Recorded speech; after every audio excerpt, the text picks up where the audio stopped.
მოგესალმებით მეგობრებო. ეთერშია ცოდნის არქეოლოგია. მე მისი წამყვანი ირაკლი მეფარიშვილი დღეს გთავაზობთ ნიკა ხოფერიას და ნიკა შონიას.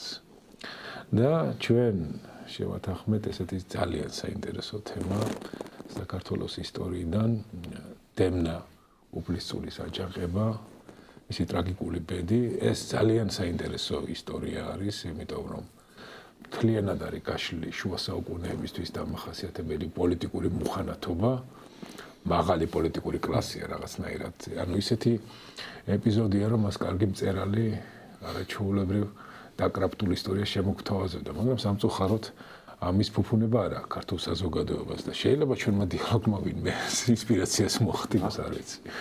ყოველ შემთხვევაში ჩვენი ამბიცია გახლავთ საზოგადოების ინფორმირება აი ამ ძალიან საინტერესო ეპიზოდით, რომ კიდევ უფრო მეტად ჩაუხმოვდეთ შემდეგ თავად ისტორიას, ანუ გავუღვიძოთ მას რაღაცა კვლევარის ინსტინქტი, ხო?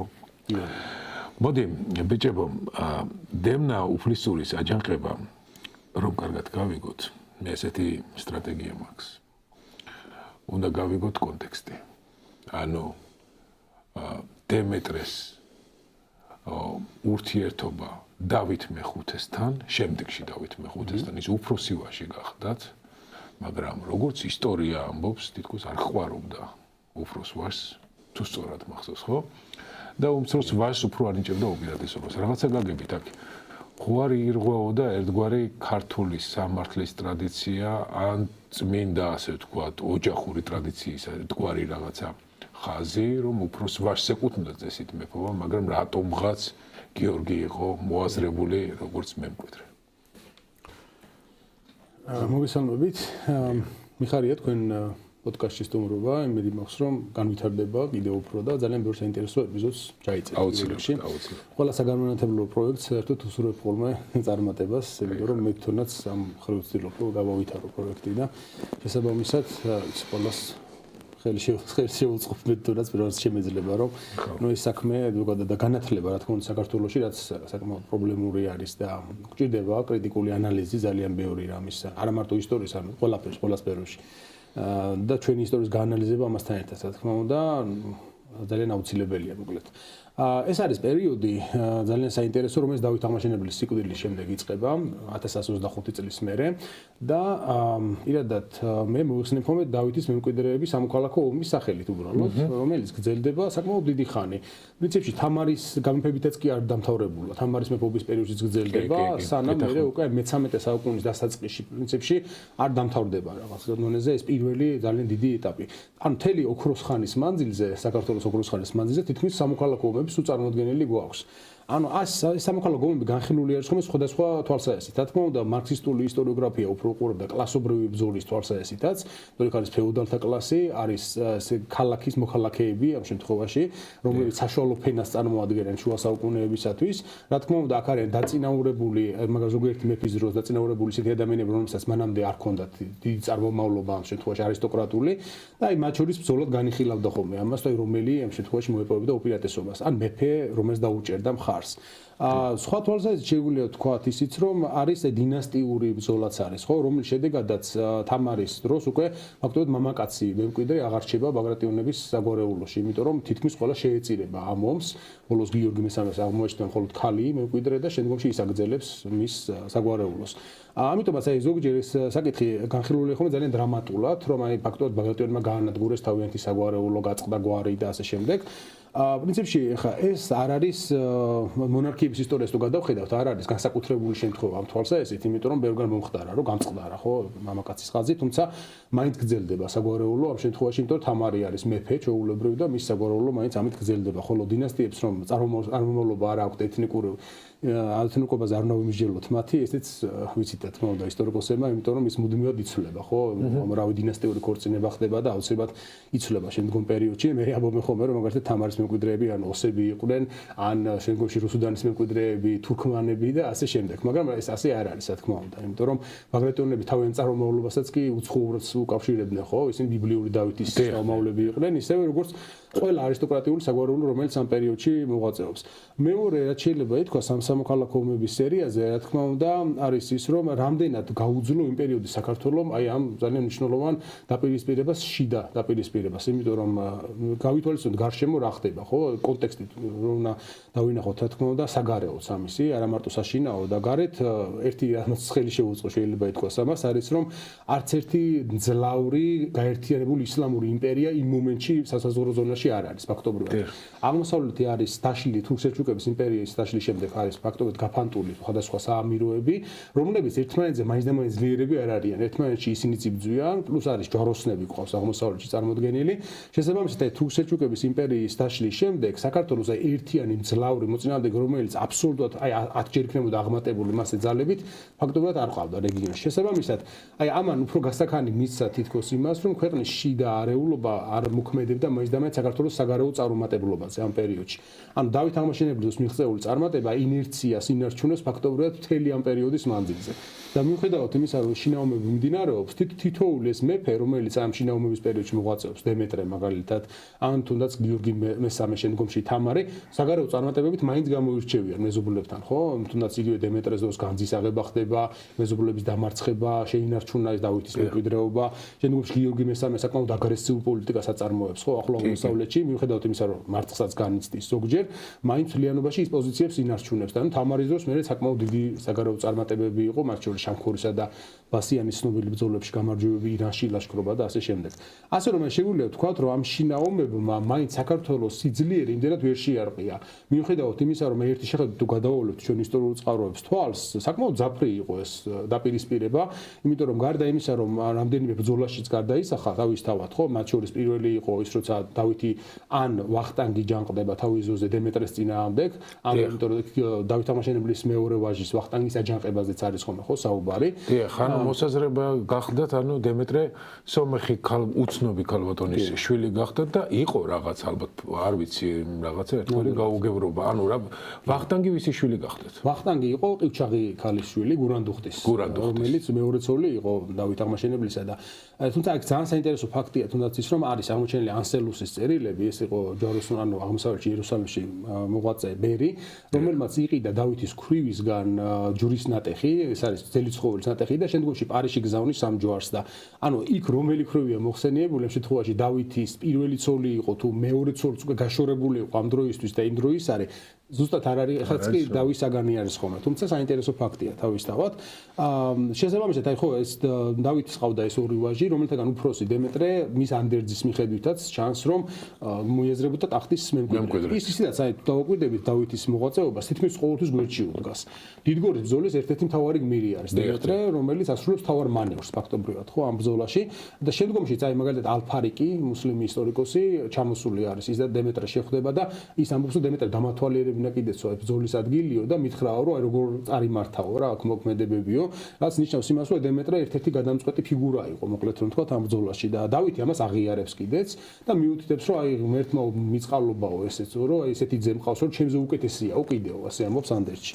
შესაბამისად დემეტრეს რო გადაეცემოდა ტახტი, ეს ეჭქვეშ არ დაუყენებია დავითს, მაგრამ მისივე ანდერძში არის რაღაცა ნაწილი, რომელიც ჩვენ გვაფიქრებინებს, რომ ეს არსებობს ვერსია, რომ შეიძლება მერე იყოს დამატებული ეს ნაწილი იმისთვის, რომ გიორგი მესამის დროს მმართველობის ლეგიტიმაციის საკითხი ცოტა სხვანაირად დამდგარიყო.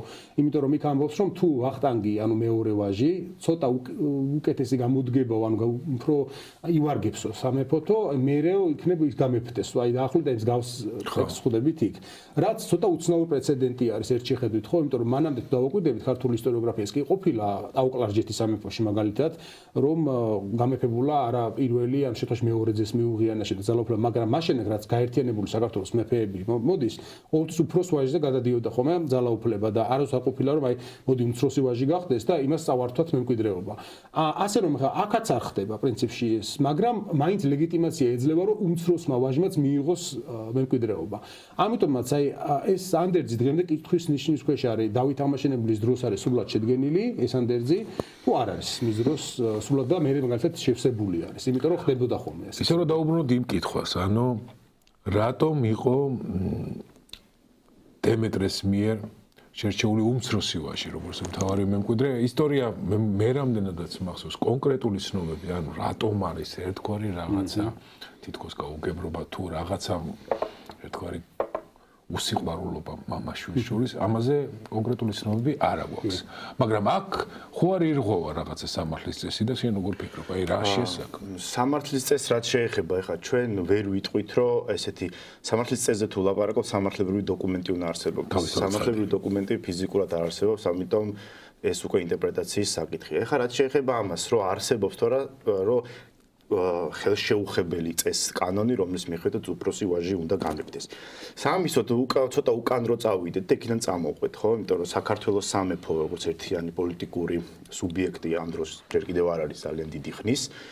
და აი ბაგრატ მესამე ხო, როგორც პირველი საქართველოს პირველი მეფე. მის შემდეგ მეფდება გიორგი პირველი. ეს მისი ერთადერთი ვაჟია, ანუ აქ ვერ განვიხილავთ ჩვენ აი ამ იყო თუ არა რაიმე გაუგებრობა. გიორგი პირველს ყავს ორი შვილი, ბაგრატ მეოთხე და დემეტრე, ხო?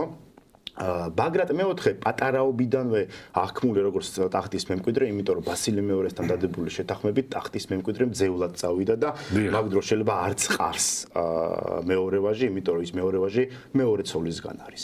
მაგრამ აქ არის საინტერესო ის, რომ როდესაც ბაგრატი მეფდება, მალევე ფეოდალთა ნაწილი აქტიურად ცდილობს დემეტრეს გამეფებას. ანუ პოლიტიკურ ელიტაში დაშვებას აკეთებენ, რომ მე თუ თქვათ არ მომწონს ბაგრატი რომ არის მეფე, იმიტომ რომ თქვათ ეს ხო ესია მეფეს ყავს თავისი გარემოცვა, ხო?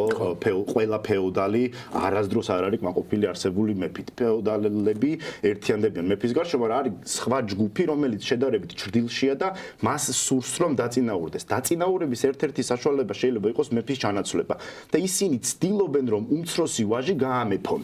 რაც ეს საბოლოო ჯამში არ გამოსდით, მაგრამ რომ ცდილობენ ეს, ანუ მათ პოლიტიკურ ცნობიერებაზე რას გვეუბნება, რომ არ არის ესე იგი მათთვის წარმოუდგენელი და დაუშვებელი თუ ტახტზე იჯდება უმცროსი ვაჟი. და ამიტომაც ცდილობენ ამას. ნუ მე ამ დემეტრეს ლიპარიტ ბაღვაში იყენებს უკვე ბაგრატთან ბრძოლის დროს და ბევრი ფეოდალი ამის გამო თქვათა შორის უდგება ლიპარიტს გვერდში, იმიტომ რომ მათთვისაც ის უფლისწულია და რადგან უფლისწულია, უფროს უმცროსობა შეიძლება უკან გადავიდეს, მაგრამ ვიცით რომ საბოლოო ჯამში ეს არ გამოდის.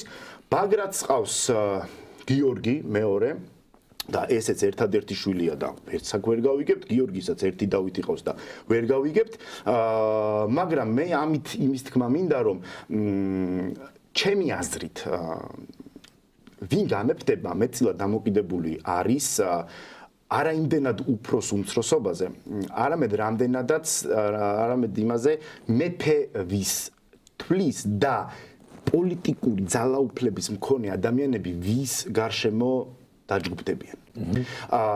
ეხლა უშუალოდ ეს ამბავი, რომ გიორგი გამარჩეველი იყო უმცროსი ძის, როდესაც ჩვენ ამას ვკითხულობთ, ამის მიზეზი ჩვენ არ ვიცით, ცალსახად უცნობია, ვარაუდი შეიძლება გამოვთქვათ, რომ აქაც ჩვენ გვაქვს ამბავი, რომ ორი ნახევარძმები არიან ესენი ერთმანეთის და სიტყვაზე დედის როლი ვთქვათ, გიორგის დედის როლი შეიძლება იყოს. ანუ ეს თავიდან ბოლომდე არის ინტერპრეტაციის საკითხი. დავითისთან ერთხელ შევადარეთ თავის ძოზე ჩვენ. ხო, და ანუ არის ხოლმე რომ დედა ცდილობს რომ საკუთარი შვილი წამოწიოს წინ და თქვათ დავითის დედა უკვე გარდაცვლილია და მთელი ამბავი, მაგრამ აქ საინტერესო არის რა, რომ დავითის ქმედება ნახე, დავითი ასწრებს დემეტრეს, რომ არ გაამეფოს მან გიორგი და აწყობს ამ შეთქმულებას და ტახტიდან ჩამოაგდებს. ეს ორი ცდელობა ქონდა ისტორიაში, როგორც აი ეს პირველი ცდელობა, რაც ახსენა ნიკამ, ეს არის სადაო, ეს დავითის ცდელობა პირველი თუ ვახტანგის. ეს ამბავია. აქ უკვე შეიძლება ვიღაც დაეთანხმოს პირველს, ვიღაცა დაეთანხმოს მეორეს. ჩემი აზრით პირველი მაინც ვახტანგის არის, იმიტომ რომ სადო შენ ტახტიდან ჩამოაგდო მეფე და მეფემ ყველა დასაჯოს შენს გარდა და შენ იმდენად მე პოზიციაში ხარო ხელმეორედ წარმატებულად ეს გააკეთო, მე მეეჭვება. მაგრამ ირისი თქმა მინდა, ანუ თუ იარსებებდა ძალიან მკვეთრად და მყარად დადგენილი წესი, რომელიც აღიარებული იქნებოდა ძალაუფლების მქონე ყველა ადამიანის მიერ, რომ მეფის შემდეგ უნდა გამეფდეს უფროსი ვაჟი, რატომ ჩქარობს დავითი? დაელოდოს ამას, თქვათ, ხო, კი ის არის გამომრჩეველი უმცროსი ძის, მაგრამ თუ ეს არის რომ წყალი არ გაუვა, საჩქაროც მას არაფერი არ აქვს, იმიტომ რომ ეს კაცი რომ მოკვდება, მაშინ იტყვის რომ იცი ეს ხალხო რა ხდება, მე მეკუთვნის და ყველა იტყვის რომ ხო, შენ გეკუთვნის, მაგრამ ის რომ ჩვენ ვიცით რომ გიორგის გამოარჩევს დემეტრე, ეს იცის დავითმა, ეს ხო იცის აბსოლუტურად ყველა. და როგორც ჩანს დავით იმასაც ხედავს რომ ამის საწინააღმდეგო ქართულ ფეოდალურ საზოგადოებაში ამ ძალაუფლების მქონე ადამიანებს არაფერი არ აქვს და ამიტომ ჩქარობს, იმიტომ რომ მან იცის რომ თუ დემეტრე ესა გიორგი გამებდა და ეს დაასწრო ასე ვთქვათ დემეტრე მესამბავი დავითს ის ხედავს რომ მის მხარეს შეიძლება არც არავინ არ დადგეს და მისი ძახილი იმის რომ მე უფროსი ვარ ეს იყოს რაღაც არავინ არ მიიღოს ყურად და ამიტომ ჩქარობს, ამიტომ დაასწრებს დავითს თავისი მომხრეებით, რომ მოახერხოს გამეფება. ამიტომაც მე ვთვლი, რომ დავითს ეკუთვნის ტახტი კანონით და დემეტრე ამ კანონს რაღაცა გადაულის, მე მგონია რომ არასწორი მსჯელობაა, იმიტომ რომ მეტწილად ეს დამოკიდებული იყო მეფის გადაწყვეტილებაზე და აი საზოგადოების გადაწყვეტილებაზე ვის აღიარებს ის მეფედ. თან ეს არის შუა საუკუნეებია, ფეოდალური სახელმწიფოა, ინსტიტუციონალური სახელმწიფო ეს ხო არ არის. ეს არის ტრადიციებზე, ურთიერთობებზე, პირად ურთიერთობებზე გათვლილი ამბავი არის და თქვათ აი ცოტა წირო წავიდეთ რა, ცალსახად არ ეკუთვნის სიტყვაზე უკანონო შვილს ტახტი თქვათ. ხო, ამაზე ვილაპარაკოთ, მაგრამ როცა დასჭირდება სახელმწიფოს, ძალიან კარგადაც ეკუთვნის დავით ლუზე მაქვს საუბარი, ხო? ამიტომაც ეს ნებისმიერი ქაღალდი ვთქვათ, ხელმოწერილი ქაღალდი შუა საუკუნეებში, ძალას მაშინ იქნებს, როდესაც ძალაუფლების მქონე ადამიანებს უნდათ რომ ამ ქაღალდს კონდეს ძალა. ამიტომაც მე ვთვლი, რომ დემეტრეს შეეძლო გაემეფებინა გიორგი და როგორც ჩანს დანარჩენ პოლიტიკურ ელიტას ამის საწინააღმდეგო არც არაფერი არ ქონდა და ამიტომ ჩქარობს დავითი რომ მე თამაშგარე მდგომარეობაში არ დარჩენილიყო უკვე პოსტფაქტუმ.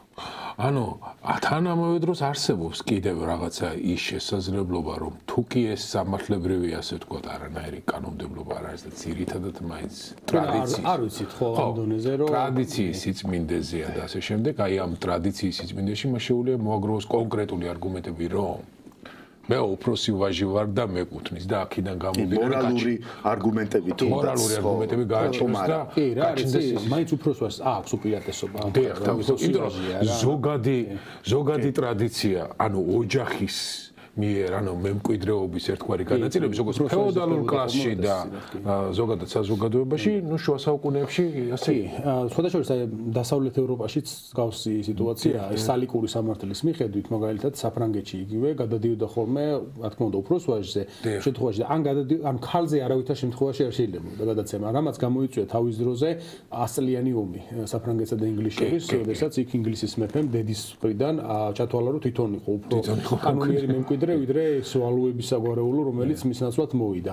ასე რომ ეს თითქმის ყველგან ეს ლეგიტიმაცია, მეფობის ლეგიტიმაცია მაინც დავყარებული არის იმაზე საზოგადოება მართლა ვის მიიღებს და ვის მეტი მხარდაჭერა ექნება. ეს მე გაამართლებს ყველაფერს, ანუ იმასაც გაამართლებს რომ უფროს ვაჟზე რომ გადადიოდეს მუდმივად ძალაუფლება და იმასაც გაამართლებს რომ აი თქვათ მეფეს შეუძლია შერჩევა იმადგან. ასე რომ აი ეს მუდმივად ცვალე ეს არ არის რაღაცა მუდმივა, დოგმა, რომელიც ვერ შეცვლი შუა საუკუნეებში. ასე რომ შეგვიძლია ვთქვათ რომ შეიძლება მართლა ასე მოხდარიყო, მაგრამ ის რომ დავითსაც საკმაოდ ძლავრი პოზიციები აქვს, ჩანს თუნდაც იქიდან, რომ მან მოახერხა მამამისის გადადგება და ახლა კონკრეტულად აი ამ თემაზე რომ ვისაუბროთ, როგორ მოახერხდა და როგორ მოახერხა ის რომ დავით გარეჯი გაისტუმრა მეფე, ხო? აი ეს ძალიან უცნაური, ანუ მოხდა ეს ამბავი, ანუ ტექნიკურად მან შეძლო მისი განხორციელება.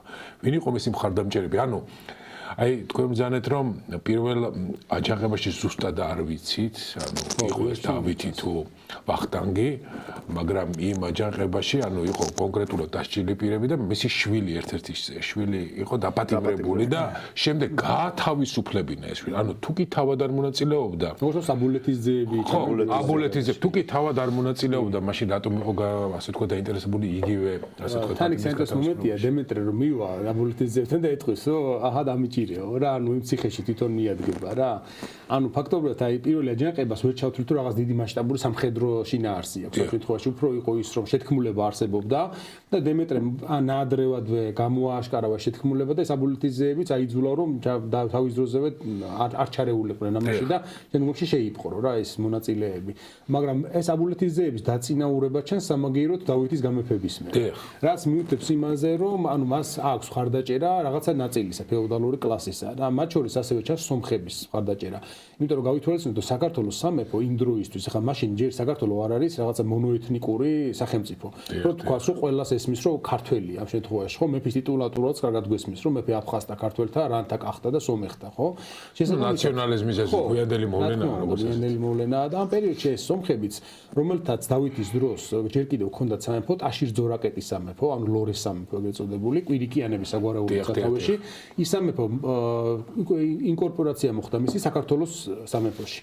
და იქ საკმაოდ მძლავრი ელიტა არსებობდა სომეხი ფეოდალებისა რომლებიც როგორც ჩანს ამ აჯანყების დროს ხარს უჭერენ დავითს დავითს ხარს არიან აი ეს გვაფიქრებინე სხვადასხვა იმას რომ შეიძლება სომეხი დედისგან ყოფილიყო ის ამ პირველი ცოლი ჩვენ მქონდა ესეთი ვარაუდი რომ შეიძლება ორი ცოლი ყავდა დემეტრეს რომელზეც ერთი იყო ამ შემთხვევაში დავითი და მეორესგან დემეტრე რა და გიორგი და ერთმანეთსგან საკმაოდ განსხვავებულები არიან ისინი და მათი აქ მამასაც სხვადასხვანაირ დამოკიდებულება აქვს მათ და ამი ასე რომ შეიძლება ამას ეთამაშა გარკვეული როლი თუნდაც რომ კვირიკიანებიდან ყოფილიყო თქვა ხო რომ შემდგომში მისთვის დაეჭირათ მხარი რომ ის თუ ავა ტახტზე მათ აწყობთ იმიტომ რომ მან შეიძლება პრივილეგიები მისცეს მეტი ავტონომია მისცეს და ასე შემდეგ ასე რომ თქვა რომ სომხური ელიტა უჭერს როგორც ჩანს დავითს ამ შემთხვევაში მხარს ასევე უჭერს მხარს აბულეთის ძეები როგორც ჩანს ასევე იმიტომ რომ ისინი მიიღებენ ამირ სპასალარის სახელოს შემდგომში რაც იმ პერიოდში ყველაზე მაღალი თანამდებობა იყო მიუხედავად იმისა რომ წიგნობა ფთუხუცესი საერთოდ ითვლებოდა სავაზიროს თავმჯდომარედ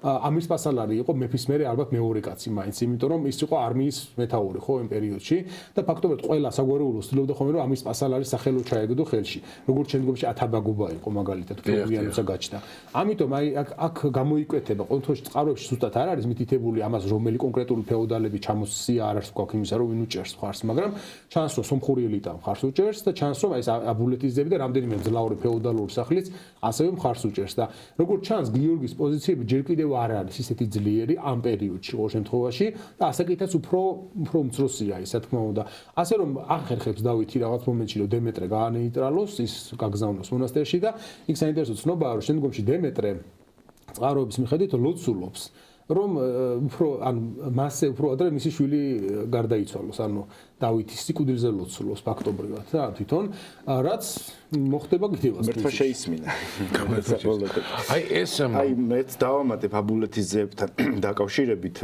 თუ ვთქვათ პირველი აჯანყება პირველი შეთქმულების ცდილობაში ვახტანგია გარეული და აბულეთის ძეებთან ერთად ამას ცდილობს და ვთქვათ მე რატოათა თქვენ რაც ბრძანეთ ხო რა ეს კითხვა რომ დასვით შესაძლოა სულაც არ იყოს პირველ შეთქმულებაში დავითის როლი მაგრამ აბულეთის ძეების ცალსახად არის მაგრამ ის ხომ ფაქტია რომ აბულეთის ძეები მარტო არ იქნებოდნენ პირველი შეთქმულების დროს აბულეთის ძეების გარშემო კიდე იქნებოდნენ სხვა ფეოდალური გვარები შეიძლება ნაკლებ სახელიანი მაგრამ მაინც თან არ დაგოვიზდეთ ეს ფეოდალური სისტემა როგორ არის რომ მე რო ვარ დიდი ფეოდალური სახლის წარმომადგენელი მე ჩემი ვასალები მყავს კიდევ ხო მე მათ მივეცი ვიღაცა გვარს მიწა და იგივე დამოკიდებულებაში არიან ჩემთან დაახლოებით როგორც მე მეფესთან ჩემი ვასალის ვასალი რაღაცა ეგეთი ხო და ამიტომაც და თან ეხა ეს პირველი წარუმატებელი შეთქმულების დროს აი ამ ფეოდალთა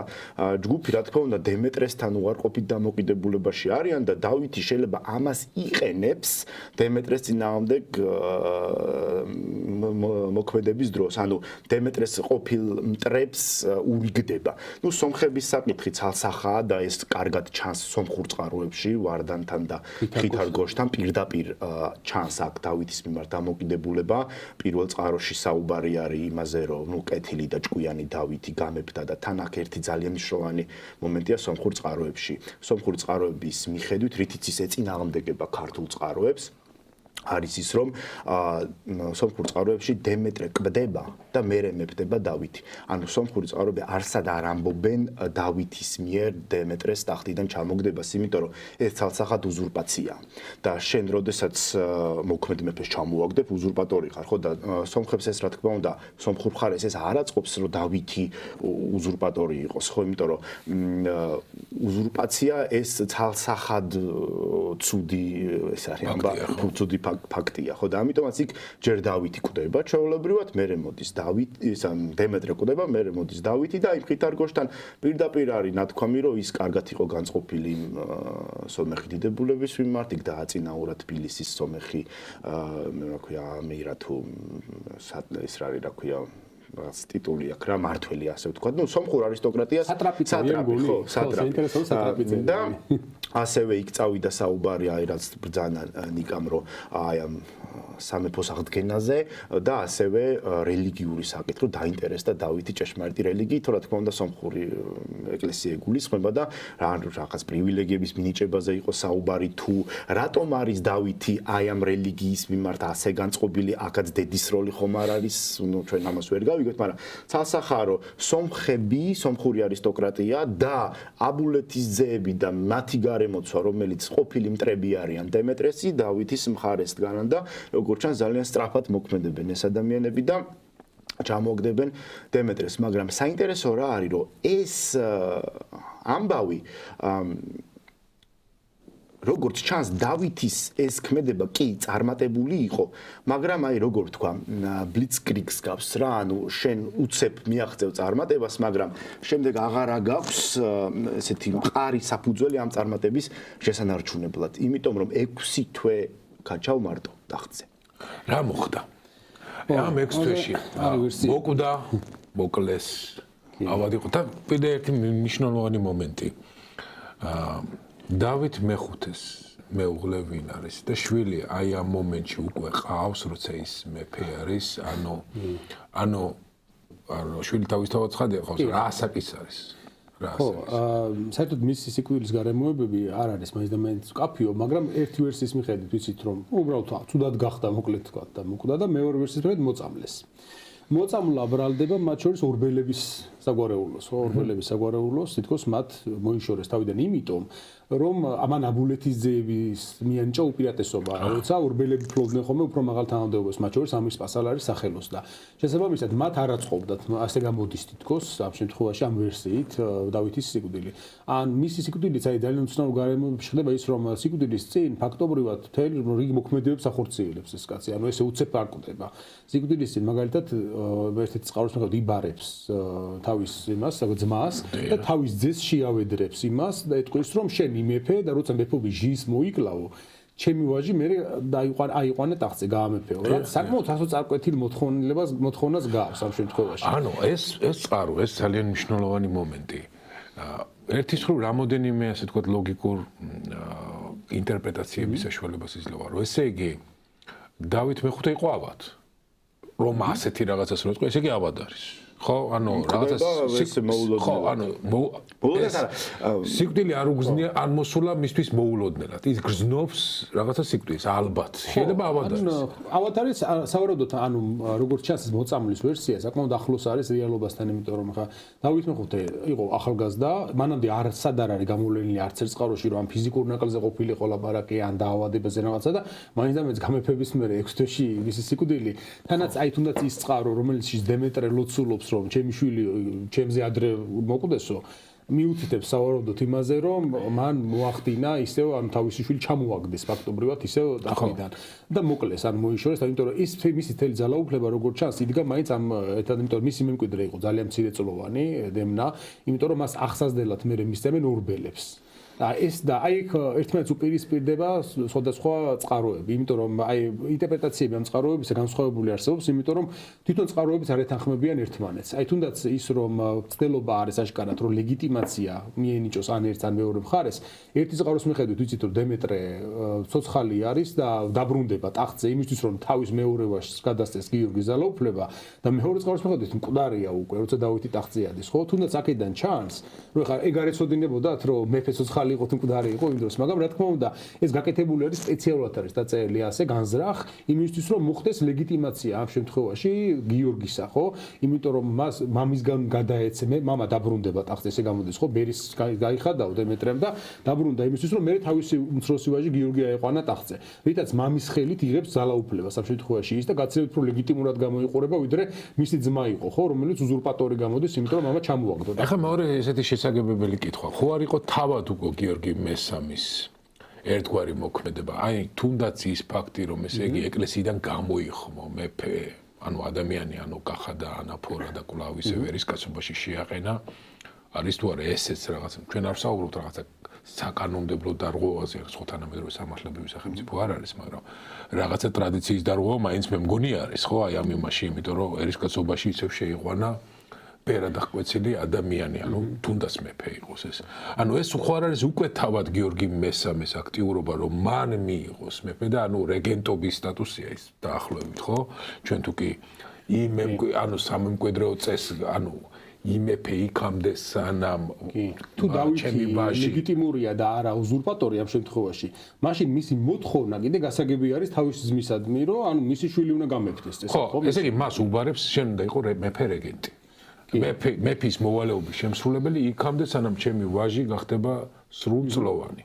მაგრამ ხომ არ არის ეს უკვე პირიქით გიორგი მესამის ასე ვთქვათ აგრესიული პოლიტიკა რომ მან მიიღოს მეფობა და ამიტომ დააბრუნა მამა მეფობაში რომ ამჟერად აი არისტოკრატიაში რაღაცა თუმცა ისიც არ ვიცით დემეტრეს აცალია თუ არა ისიც დასაშვებია რომ ეგ დემეტრეს ეს ამ გიორგის ქმედება იყოს იმიტომ რომ ჩანს რომ დემეტრე უკვე ხან შესულია იმიტომ რომ როდესაც ის ტახტზე ბრუნდება მალევე კვდება გიორგის გაემფებიდან და მისი ქორწინებიდან ფაქტობრივად აი რომ ასე ვთქვათ მოაწყო შვილი და გარდაიცვალა.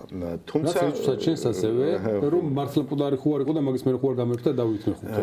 მაგრამ ხო ანუ ვერ გავიკებთ. ანუ აი თვითონ მობრუნდა ეს აიყვანა თუ რა ტახტზე მოკვდა ეს. ეგეც შეიძლება. ან მაგასაც ვერ გამორიცხავ რომ ეგრე მოხდეს ახლა ორივე ქართული წყარო ასე ააკეთებს ასე ვთქვათ ასე სტეფანო ზორბელიანს რაც შეეხება და იმ ამბავს რაც მიყამაც თქვა და თქვენს აღნიშნეთ აი ამ ანდერძის თუ სიკვდილის წინ კმედებების ამბავში სტეფანო ზორბელიანი წყარო საერთოდ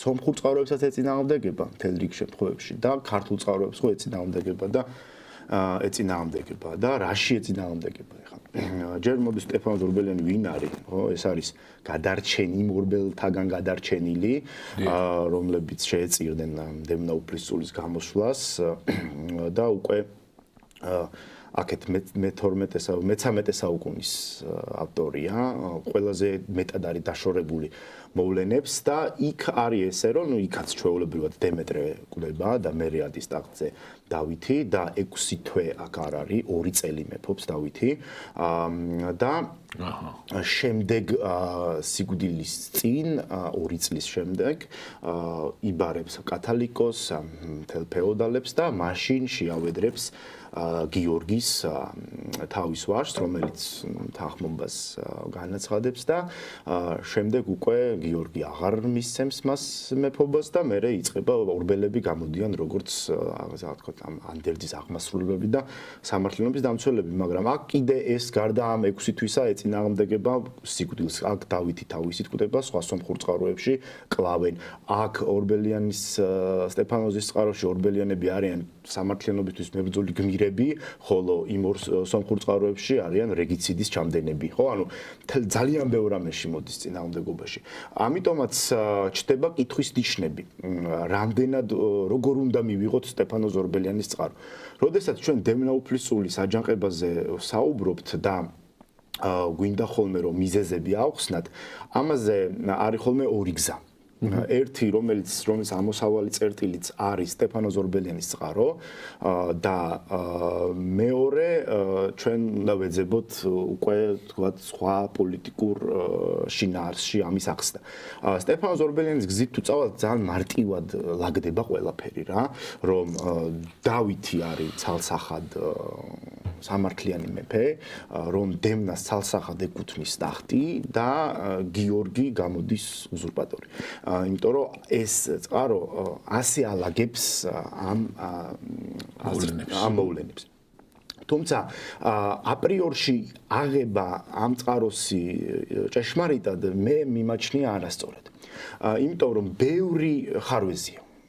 ჯერ დავიწყოთ იმით, რომ მხარეა, ყველა წყარო მხარეა, მაგრამ სტეფანო ზორბელიანი მთლად მხარეა, იმიტომ რომ თავის ოჯახზე წერს, პირდაპირ თავის ოჯახზე წერს და ამ პლუს ეწინააღმდეგება ყველა სხვა წყაროს, რომელიც ჩვენ გვაქვს და რომლებიც უფრო ახლოს არიან მოვლენებთან, ვიდრე თვითონ რასაც წერს და პლუს ამას შიგნითაც აი ტექსტს რო კითხულობ სტეფანო ზორბელიანის ტექსტს რო კითხულობ, ხაზგასმები არის ისეთ რაღაცეებზე, რაც მეტად საეჭვოს ხდის, აი მაგალითად ხაზს უსვამს დავითი ამ წყაროში, რომ როგორც მე მამა ჩემმა დამიტოვა გვირგვინი, ისე უტოვებ მე დემნას, ანუ ხაზგასმა იმის, რომ მამი თავის საყვარელ ძე დავითს დაუტოვა გვირგვინი. ამის პარალელურად ჩვენ აქეთ ვიცით, რომ სულაც არ იყო დავითი თქვათ დემეტრეს საყვარელი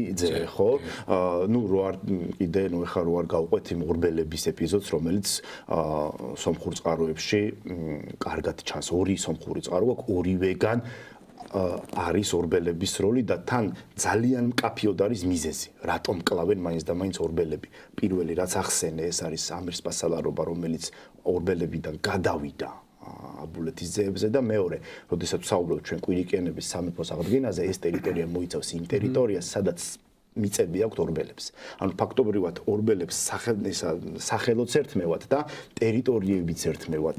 თან ეს გვარი ახალდაწინაურებული არის. ანუ ფაქტობრივად დემეტრეს დროს არის. კი, დავითის დროს არ ჩანდა ჯერ ისე ხო, დემეტრეს დროს არიან ამხელა სიმაღლეზე ამოსულები და რა ხდა უცბად თითქოს ყველაფერს კარგავენ, ამიტომ მათ ძალიან კარგი მოტივი აქვთ, რომ დავითი მოიშორონ ეს მათ პირად ამბავში და პლუს ის რომ დავითს კლავენ თქვათ ისინი როგორც უზურპატორს, იმიტომ რომ სიცოცხლეშივე ჩამოაგდო მეფე, თქვათ თუ გავყვებით აზრთა ამ დინარებას. ამიტომაც სტეფანოზის წყაროს აღება ამ მოვლენის ცალსახად ასახსნელად მე მგონია არასწორი. იმიტომ რომ ბევრ ხარვეს შეიცავს.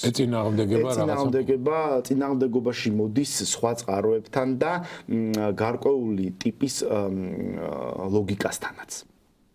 იმიტომ რომ ხა ამ ლოგიკას რო ჩავყვეთ, ხო? გიორგი რომელიც პირობას დებს თითქოს რომ გაამეფებს დემნას ჯერ ანუ როგორ არის მეფობის ჟინს მოიკლავ აი ჩემთვის ამბუნდოვანია რას ნიშნავს მეფობის ჟინის მოკლა როდის მოიკლავს გიორგი მეფე იქნება ერთი შეთქვა მახსენდება ეგეთი დიოკლეტიანი როცა გადადგა ოფიციალური იმპერატორობის ხო იქნება საერთოდ არ ეს ჟინი მიყვება ამკაც ცხოვრების ბოლომდე ხო ეს ცოტა ბუნდოვანია ну შეიძლება მეტაფორული მნიშვნელობა სრულწლოვანამდე და ამდაგვარად აი ასე თქვა სადღეგრძელო სტილში გააყოლა სურვილი ხო და მე თან კიდე ერთი საინტერესო რაღაცა არის ამ წყაროში რომ დავითის მიერ აი პირობა რომ მისცა დავითს გიორგიმ რომ ოკეი ესე ვიზამ რაღაც პერიოდის მერე ეს მოიხმობს ამ ფეოდალებს და ფაქტობრივად მეფედ გამოაცხადებს თავს და ეს ფეოდალები ამას თანხმდებიან ანუ სტეფანოზის წყაროში ესეც არის და მერე ხელახლა მოუბრუნდებიან რომ ესო ის არისო რა ქვია წესის არის დემნა უნდა გავამეფოთ ანუ ორბელიანებთან სხვებიც მივლენ და ორბელიანებს ეტყვიან რომ ასე ვთქვათ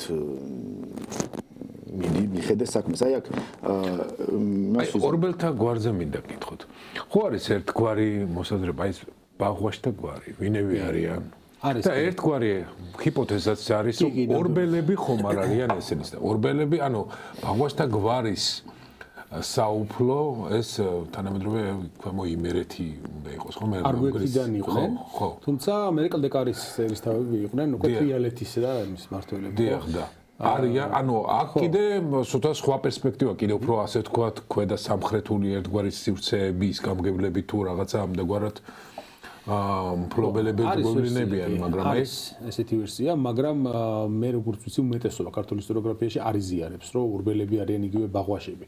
ასეთივე ვერსია არის, რომ კახაბერისძეებიც მათი განაყოფი არის. საერთოდ თუ ნავიცოთ ასე, რომ ბაღვაში არც არის გვარი, საერთოდ. ხო. ეს არის მეცახელი, რომელიც დავითის ისტორიკოსმა მისცა ფაქტობრივად მათ, ხო?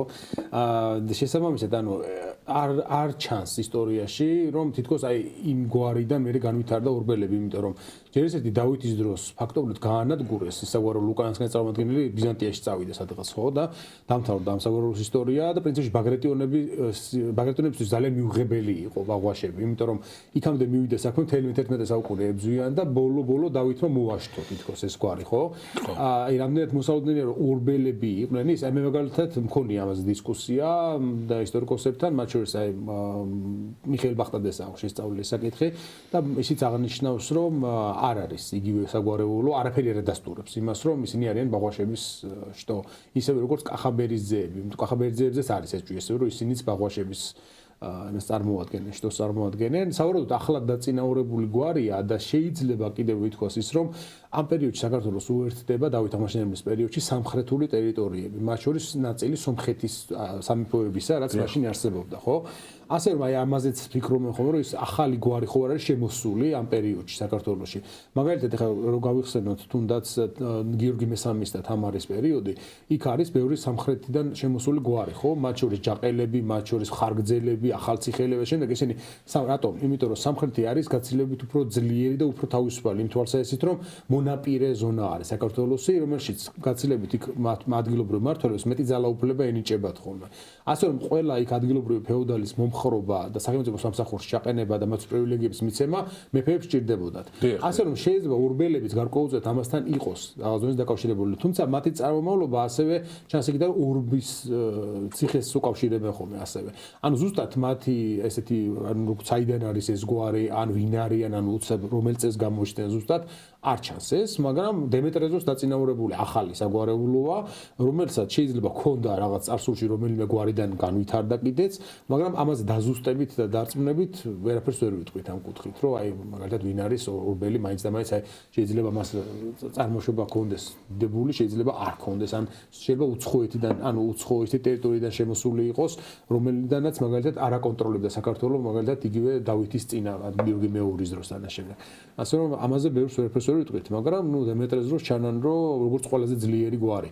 და აშკარად მეტოქეობაც არის გვარებს შორის, აბულეთის ზეებს შორის, ურბელებს შორის, კახაბერის ზეებიც არიან იქ დასავლეთ ნაწილში, ასე რომ ეს ფეოდალური სახლები ზებძვიან ერთმანეთს, გარდა იმისა, რომ მეფე არის, რა თქმა უნდა, ამ ყველაფერში ხო გარეული და რომელი გვარიც უფრო, ანუ ამ შემთხვევაში მოახერხებს მეფეზე გავლენის დამყარებას, მე ის იღებს ამის პასალარობას, იღებს ახალ მიწებს და ასე შემდეგ იძლიერდება. აი ეს ამის პასალარობის მინიჭება ფაქტობრივად შეუძლია თქვა, რომ ზუსტი ისა ნიშანია იმისა, მეფე ვისანიჭებს უპირატესობას ამ შემთხვევაში.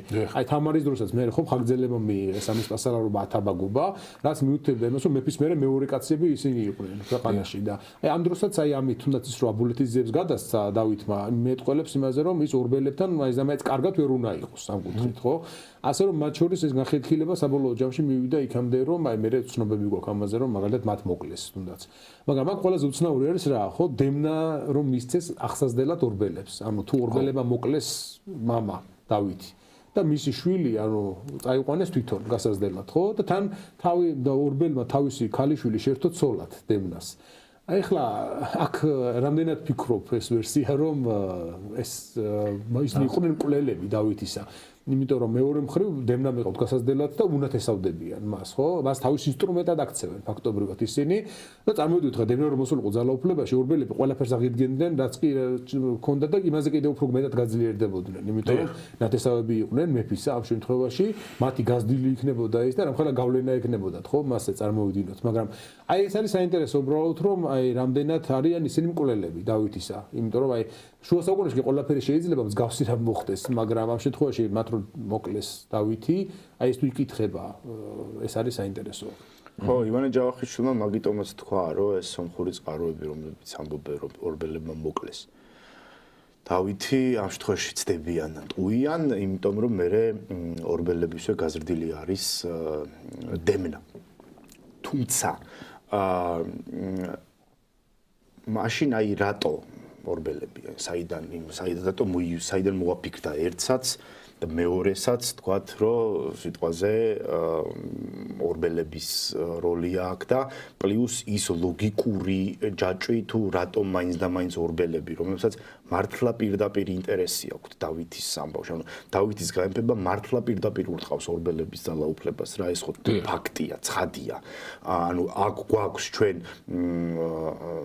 ლოგიკური ამბავი ერთი ორბელთა ინტერესშია რომ დავითი არ იყოს მეფე წყაროებს თავი დავანებოთ თქვა არც ერთი წყარო არ ამბობდეს ვინ შეიძლება უბრალოდ თქვა რომ ერთ-ერთმა феодаლურმა გვარმა და ჩვენ დაგვეწყო მსჯელობა რომ ვინ შეიძლება და ყოფილიყო ეს ხელს ვის დავადებდით ხო ეხლა ვიღაც მას რა ქვია რაჭის ერისთავს ხელს ვერ დავადებდით იმიტომ რომ არანაირი ინტერესი არ ექნებოდა არც მისთვის ჩამოურთმევიათ ამ ხელათანამდებობა ანუ ამირსპასალარობა და არც მათ ტერიტორიებზე იყო საუბარი და ეს ორივე მიესადაგება ორბელებს აქედან გამომდინარე მარტო ლოგიკიდან გამომდინარე შეიძლება ხელი დაგვედო ორბელებისთვის და პლუს ახლა ამას კიდე ამყარებს წყარო სადაც პირდაპირ არის ნათქვამი რომ ესენი ორბელები არიან ხა მეორეს მხრივ ის რომ მოკლეს მამა და წაიყვანეს შვილი აქ ვარაუდია გამოთქმული ასეთი რომ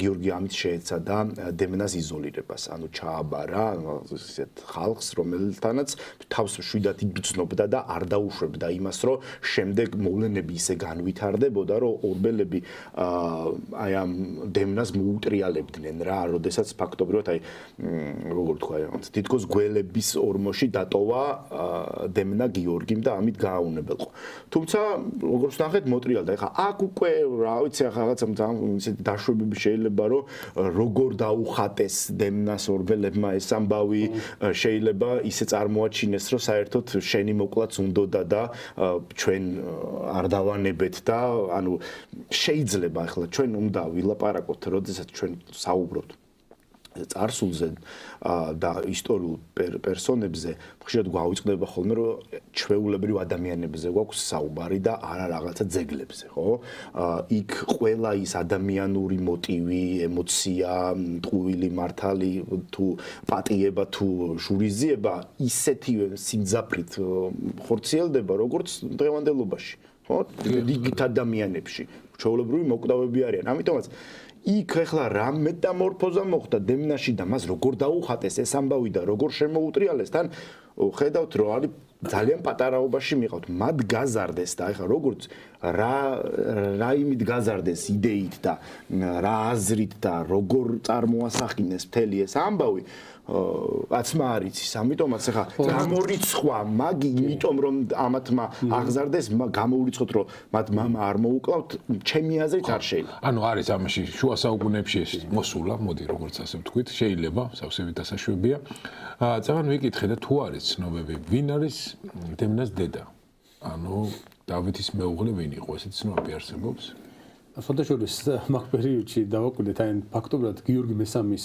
ცოლამდე ბურდუხანამდე ხო თამარის არც ერთი დედოფალი ბურდუხანამდე არც ერთი სახელი არ ვიცით ფაქტობრივად შვილები არიან მაგრამ დედები არ ჩანან სამწუხაროდ ასევე ისიც ფაქტია რომ დემნას არ ყავდა შვილი ხო ან მიუხედავად იმისა რომ არა ხო დემნას არ ყავდა შვილი როცა ის მოკლა ახლა მნიშვნელოვანი მომენტები სანამ ეს საგრარული 1177 წელი დადგებოდა მთელი რაღაცა მოვლენების ჯაჭვი არის მოკლედ გიორგი მესამე ხთებს შლის აი ამ წინააზიურ პოლიტიკაში და ანისისთვის ბრძოლაში ძალიან მნიშვნელოვანი ეპიზოდებია და იქ ფიგურირებს ივანე ორბელის პერსონაჟი რომელსაც რაღაცა ძალიან უცნაური ამბივალენტური ერთგვარი მოქმედებაც ახასიათებს თითქოს და უნდოდა რომ თურქებისთვის გადაეცვა აინისი რომ მას მისცემოდა რაღაცა პრივილეგიები თუ რაღაცა ამდაგვარი ანუ ესეთი რაღაცა მოქმედებაც ისევ რაღაცა ორგულობის თუ რაღაცის მანამდეც გამოავლინა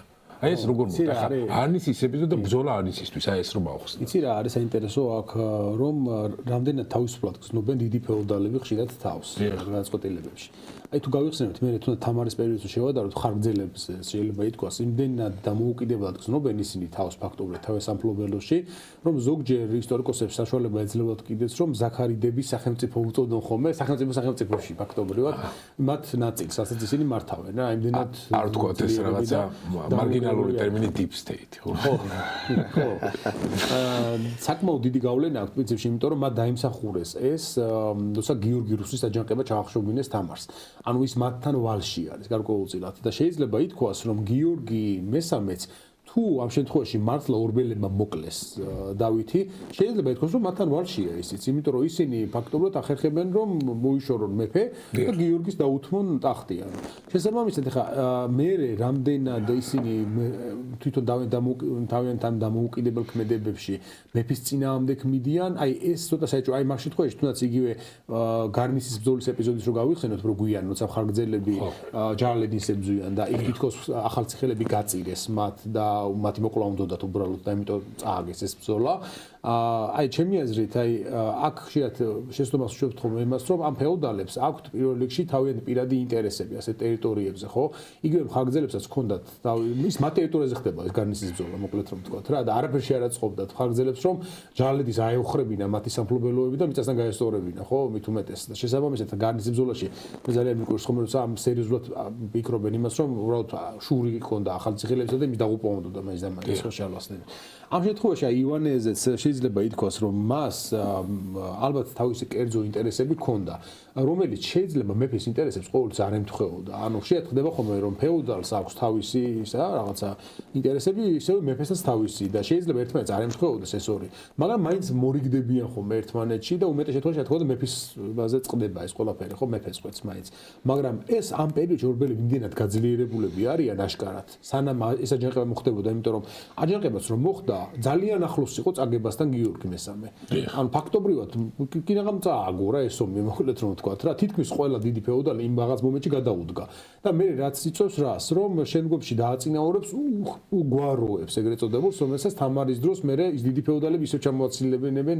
თამარს ხო იმიტომ რომ ეს უგვაროები იყვნენ ისინი ვინც უერთგულეს მათ შორის იყვნენ ნაყივჩაღარი ყუბასარი აფრიდონი და ასე შემდეგ ხო უცხოელები ფაქტობრივად შესაბამისად შეუძლია ვთქვათ რომ აი ორბელები გარკვეულწილად საგარეო პოლიტიკაში ერევიან საქართველოს სამეფოს იმ პერიოდში და თავიანთი პირადი განწყობის მიხედვით ანუ მეფეზე ზემოქმედებენ ამ კუთხით რა მართალია გიორგი მესამე ერთ შეხედვით ახლა რომ წავიკითხოთ მისი ბიოგრაფია აი ჩემთვის არის საქართველოს ისტორიაში ყველაზე კლასიკური შუა საუკუნეების მონარქი რა გიორგი მესამე ყველაფერი ხდება მის დროს და შუა საუკუნეების ახასიათებს აბსოლუტურად რა ის არის როგორც აგრესიული დამპყრობლური მითიც გამოირჩევა უფრო მეტად აგრესიული ქმედებებით გამოირჩევა რამდენად წარმატებული სხვადასხვა აი ამაზე ბევრს ერთი შეხედვით თავიდან დიდ წარმატებებს აღწევს მარცხსაც განიცდის მე აღმოსავლეთ როცა ისინი გაერთიანდებიან ისლამურ კოალიციის წინააღმდეგ მარცხდება კიდეც ის ქალაქი ანისისთვის ბრძოლა მიმდინარეობს რა თქმა უნდა პირველ რიგში იმისთვის რომ ეს ქალაქი არის უდიდესი სავაჭრო პუნქტი მთელ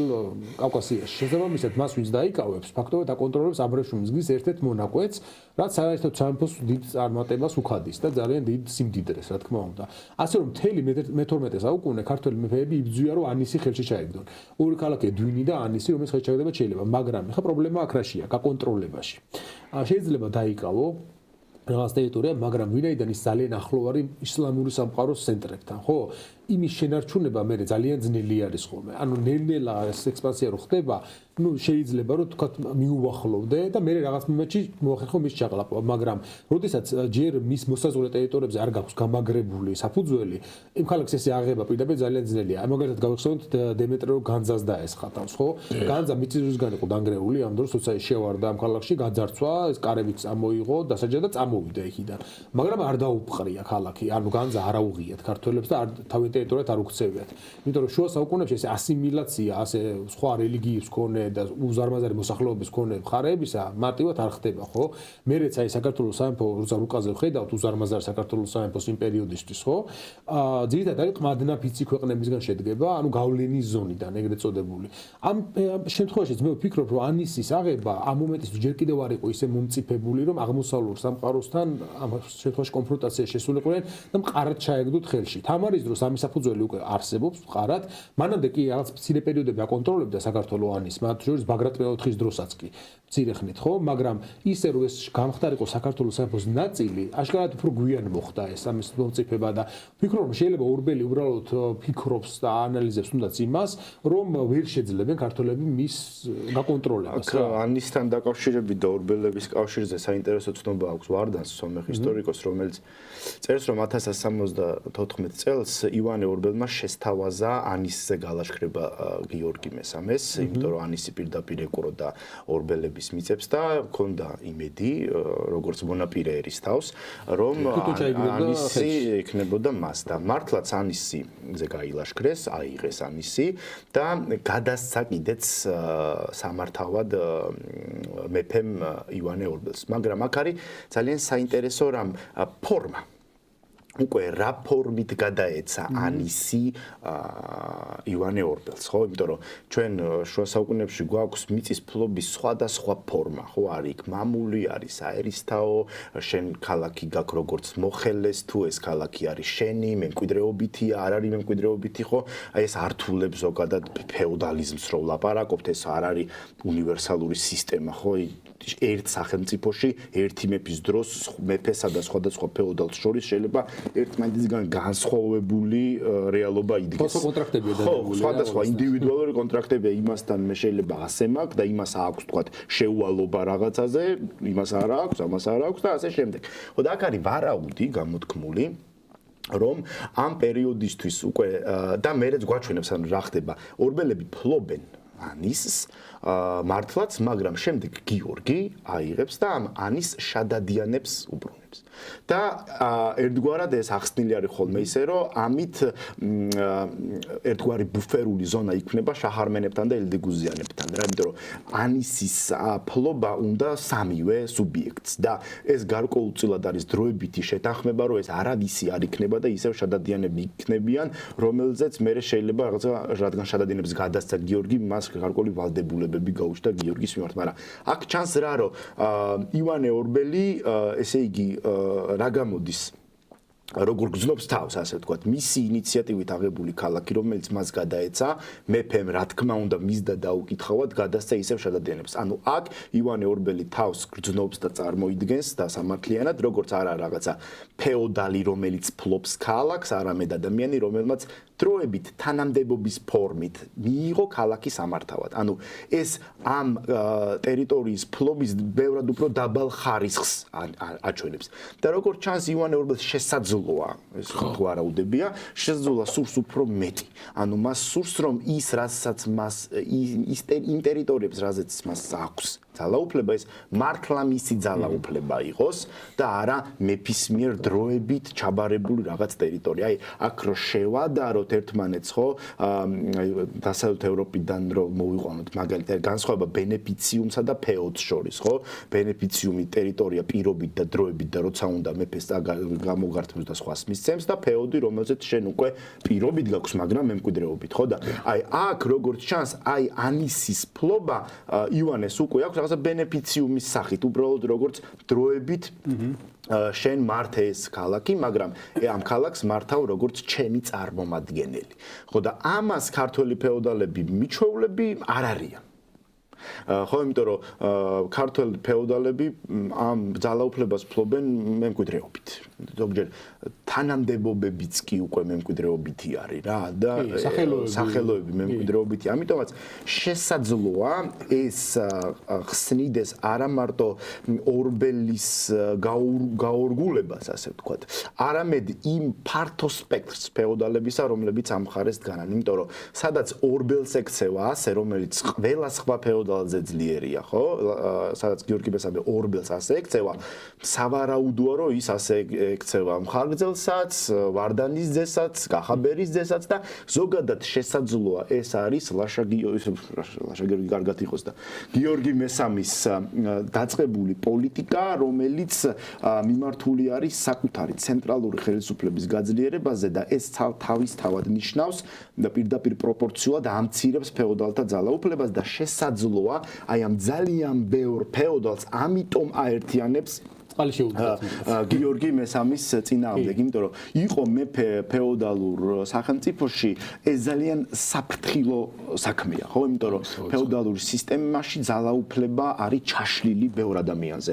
მეფე და სხვა ბევრი ფეოდალი და მეფეს არ აქვს აბსოლუტური ძალაუფლება. ჩვენ რაც არ უნდა ვილაპარაკოთ იმაზე, რომ მეფე არის მირონცხებული, რომ რაღაცა თითქოს ყველაფერი მისია, თითქოს ეს გასცემს მიწებს და კი რაღაცა თეორიულად ასეა, მაგრამ პრაქტიკაში ძალაუფლება არის გადანაწილებული ბევრ ადამიანზე და როგორც წესი ერთი მეფის ძალაუფლება პროცენტულად რო ავიღოთ ყველა სხვა ფეოდალის ერთად აღებულზე მეტი არასდროს არ არის ხოლმე ის შეიძლება 1-ზე 2-3-ზე ძლიერი იყოს მაგრამ ყველ ფეოდალურ კლასზე ძლიერი ვერ იქნება და გიორგის ქმედებებმა რაც მე ვთქვი ხო რომ ფეოდალები აქცია მოხელეებად და შესაძლოა იქ საუბარიც იყოს იმაზე, რომ მათ შეუვალობას შეექმნა საფრთხე, საშინაო საქმეებში ჩარევა დაიწყო გიორგიმ, რაც ძალიან არ უყვართ ფეოდალებს, ხო, იქ გადასახადებთან დაკავშირებით, სამართალთან დაკავშირებით.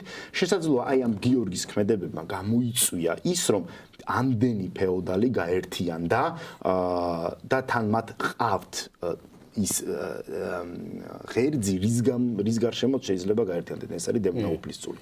მერე უკვე აქ, როდესაც ყველა ეს ხალხი გადაწყვეტს რომ იცი რა მეფე უნდა ჩამოვაგდოთ და უნდა გავამეფოთ სხვა, აქ უკვე მეორე ხარისხოვანია ის უფლისწული უზურპატორის შვილია, უმცროსი ძმა არის, ბიძაშვილია თუ რა არის. მას აქვს სამეფო სისხლი. ამიტომაც თუ ჩვენ გადავწყვეტთ შეიძლება რომ ის იყოს მეფე. კიდევ უბრუნდები იმას რომ ხელმოწერილი დოკუმენტები მეორე ხარისხოვანი ხდება.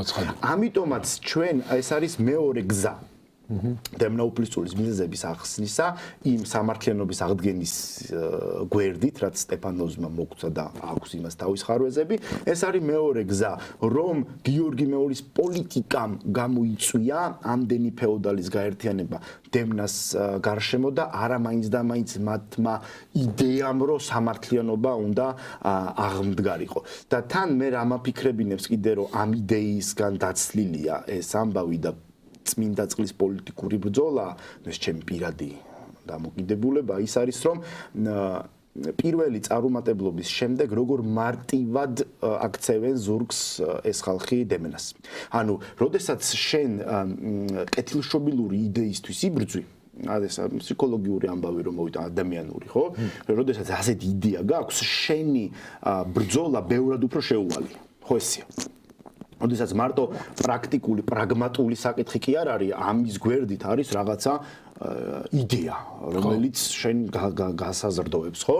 მაგრამ პირველი წარუმატებლობა და ეგრევე მეფეს თავაზობს, რომ ვინც ჩემ მხარეს გადმოხვალთ, დავივიწყებ, რომ თქვენ რაღაცა მიქარეთ და ეგრევე პირობ ხარგრძელები და ეგრევე ყველა მიდის იმ მხარეს და მარტო ესენი რჩებიან ლორეს ციხეში გამოკეტილები. ხო, აი ამ ეპიზოდზე ცოტა მოგვიანებით არ მინდა ჯერ ნუგბარები გამოვტოვოთ, იმიტომ რომ გიორგი მესამეს აი ამ პიროვნების შეფასებაში საკუთრივ აი ამ ეპიზოდით თუ შევაფასებთ, ანუ ერთგვარ რაღაცა ცალსახა ერთ მხრივ სურათს ვიღებულოთ, მაგრამ მის შეფასებაში ასევე ძალიან წარმატებული ლაშქრობები, წარმატებული საგარეო პოლიტიკის მოგერიებული და გამარჯვებული ასე ვთქვათ 50000 კაციანი არმიის წინააღმდეგ ერთ-ერთ ეპიზოდში მან გაიმარჯვა. თუმცა არის მისი მარცხის ეპიზოდიც, რომელიც ნაკლებად არის ასე ვთქვათ, პლებსში და საზოგადოებაში კულტივირებული.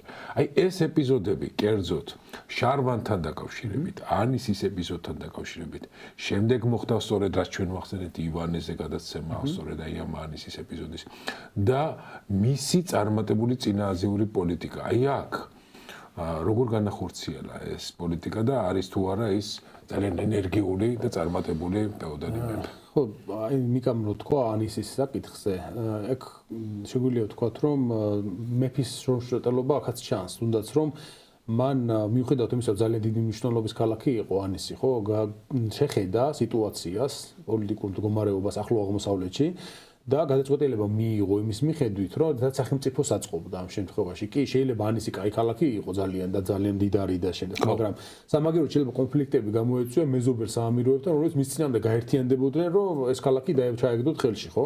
შესაბამისად, ის თუნდაც რომ ორბელებისთვის მიცემულ ქალაქს მე აბრუნებს შადადიანებთან და ამით ფაქტობრივად იმ სასაზღვრო ზონაში აგვარებს კონფლიქტს, ან ბუფერულ ზონას ქმნის და ასევე არ აღიზიანებს მოკლედ რომ ვთქვათ მეზობლებს ძალიანი, ხო? აი აქაც ჩანს ის რომ საკმაოდ ჭკვიანი პოლიტიკოსი არის საგარეო პოლიტიკის თვალსაჩინით ის მიუხედავად იმისა რომ მას საკმაოდ ძიმე მარცხიც ჰქონდა შემდგომში ისლამურ კოალიციებთან ამ მარცხს არ მოუტანია საქართველოსთვის შერყევა იმ დომინაციისა რაც ისედაც ჰქონდა რა ამ ზონაში შესაბამისად ეს იყო რაღაც ეპიზოდი უბრალოდ ასეთი ეპიზოდები დემეტრეს დროსაც აქვს ანუ დემეტრესაც აქვს გამარჯვებებიც აქვს და მარცხიც აქვს დაუკარგავს კიდევ ტერიტორიები და მიუღია კიდევ ტერიტორიები ანუ ეს ყველაფერი სასაზღვრო კონფლიქტები საქართველოს მუდმივად გაზდევს დავით აღმაშენებლის შემდეგ. ეგ კი არა, ახლა იცი რა არის საერთოდ ჩვენთან სიახოვნე წარმოჩენილი რომ დამარცხებებს მაინც და მაინც არ აქვს ყურადღებას ხოლმე და დავითსაც აქვს მარცხი, ანუ დავითიც არის ესე რომ კი იქ როცა ილაშქრა სხვადასხვა ერთ-ერთ ლაშქრობის დროს ბანაკში დაესხნენ მას თავს და როგორც წყარო მოვითითებს გამოასწრო ასე ვთქვათ, გადარჩა რა ამ კამპანიის დროს. ასე რომ ნებისმიერ მეფეს რომლებიც აქტიურ საგარეო პოლიტიკას აწარმოებენ შეიძლება რომ მსგავსი რამ შეერთოს.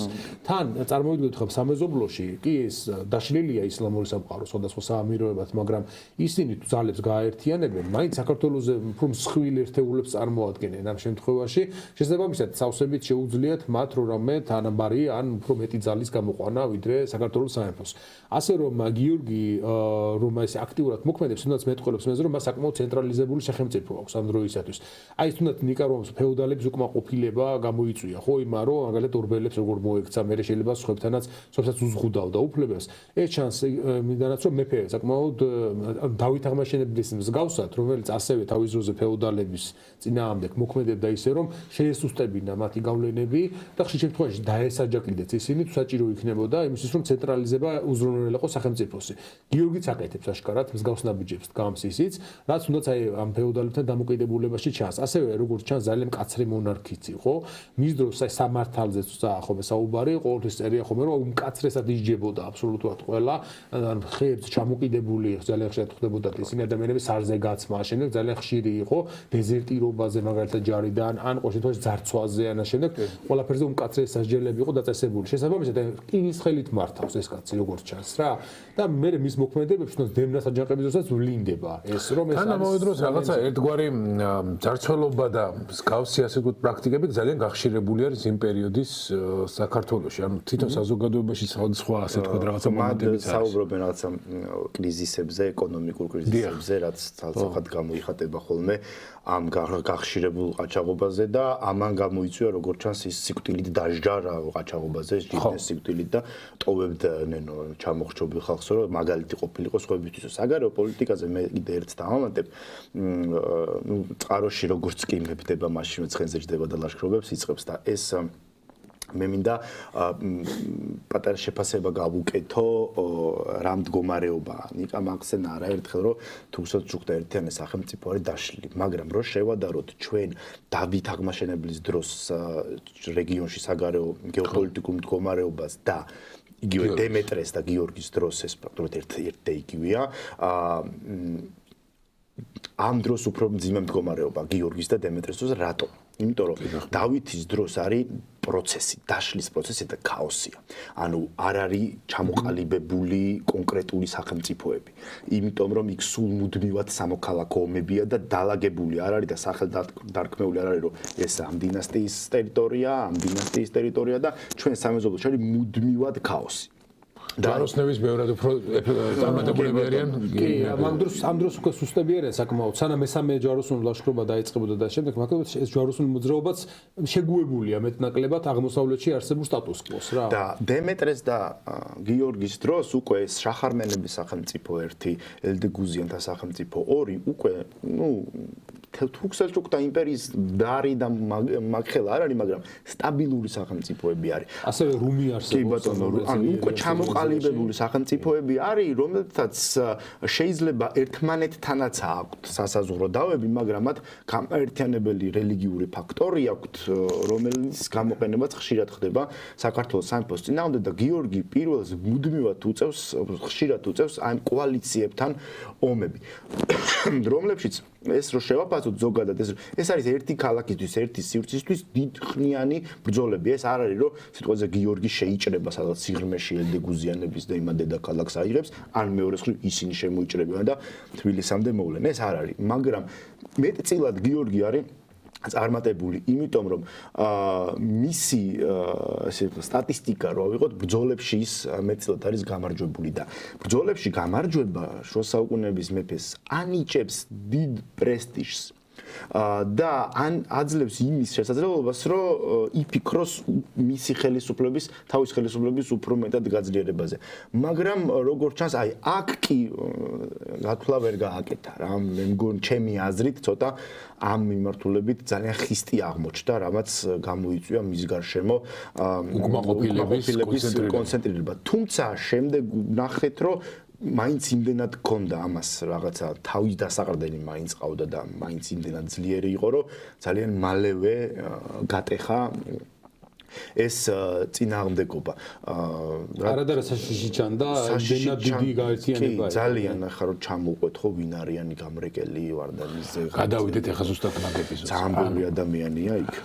შენ ძალიან ლოგიკურად ახსენი, ანუ მთელი ეს სამეფო ერთგვარი რწმენა და მმართველობა დამყარებულია თანამედროვე ტერმინზე ლეგიტიმაციაზე. ანუ რაღაცა რწმენა, რომ ის არის სამართლიანად დაკავებული თანამდებობა.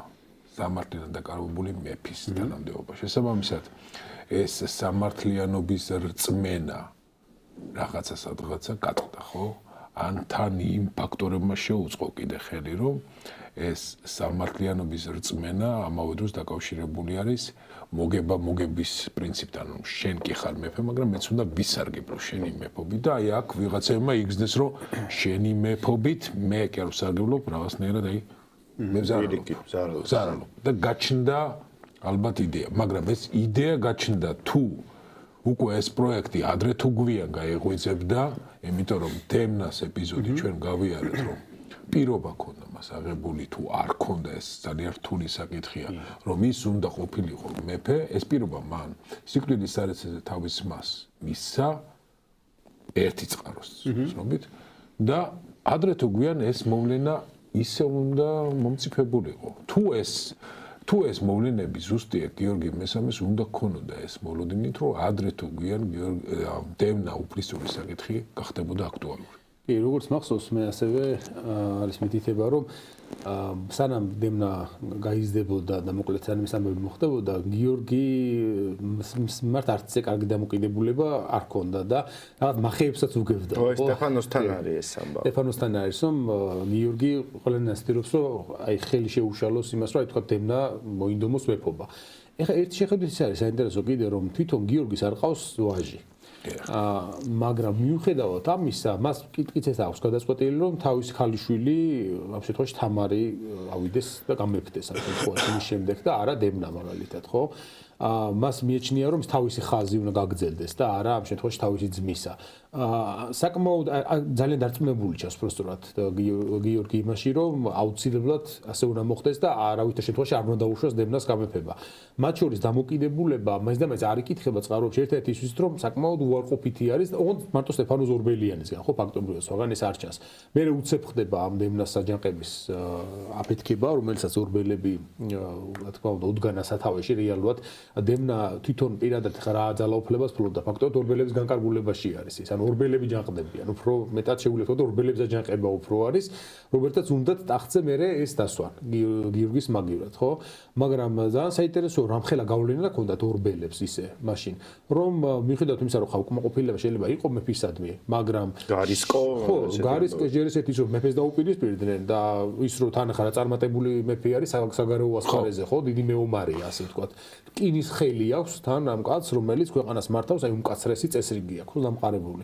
ეს არ არის მეროვინგების უკანასკნელი მეფეები რა. ეს ზარმაცი მეფე არ არის ნამდვილად. არა და შესაძლოა მონსტრთან გაქვს. მის წინააღმდეგ გამოვიდნენ, მაგრამ აშკარად ერთ რაღაცაში იყვნენ დარწმუნებული, როცა გამოდიოდნენ, რომ მათ მხარდაჭერა ექნებოდა დანარჩენ ფეოდალურ სახლებს შორის და თავიდან ასეც ჩანს, ხო? როცა იწყებენ ნობელები აჯანყებას, მთელი ქართული საგვარეულოები უმეტესი ნაწილი არიან ამ აჯანყების მომხრეები. რომ დემნა ავიდეს ახლა, აი აქ გაჩნდა სხვადასხვა ეჭვი, ასევე რომ თუ დემნა არ იყო ლეგიტიმური და დავით მეხუთე იყო უზურპატორი თავის დროზე.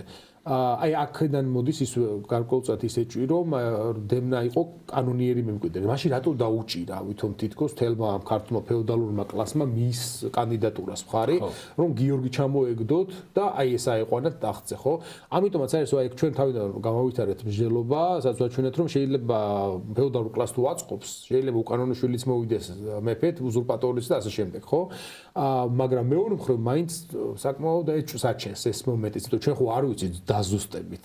გვაქვს წყაროები, რომლებიც ერთმანეთს ეწინააღმდეგება თავის მხრივ და უბრალოდ ინტერპრეტაციას ვაკეთებთ ამისი, საკმაოდ ფართო ინტერპრეტაციას. მე არასდროს არ მომხმობ ამ საკითხზე, რომ აი მე ასე გეტყვით და ასე მოხდა ეს ამბავი. მაგრამ ჩვენ შეგვიძლია ლოგიკური ჯაჭვი გავაკეთოთ რაღაცა აქედან, რომელიც ერთი მხრივ შეიძლება ძალიან ესე ჟღერდეს, რომ არგუმენტირებულად, მაგრამ მეორე მხრივ საკმაოდ მყიფე იქნება მაინც რა, იმიტომ რომ როგორ ვიმსჯელოთ იმაზე, რაზეც გვაქვს სხვადასხვანაირი წყაროები, ერთმანეთზე განსხვავებული და არ ვიცით რომელი გვეუბნება იქიდან ზუსტ სიმართლეს ამ შემთხვევაში, იმიტომ რომ ხშირად არის ხოლმე როცა ერთ მოვლენაზე არის ბევრი სხვა წყარო, მაგრამ რაღაცაში ემთხვევიან ერთმანეთს, იკვეთებიან.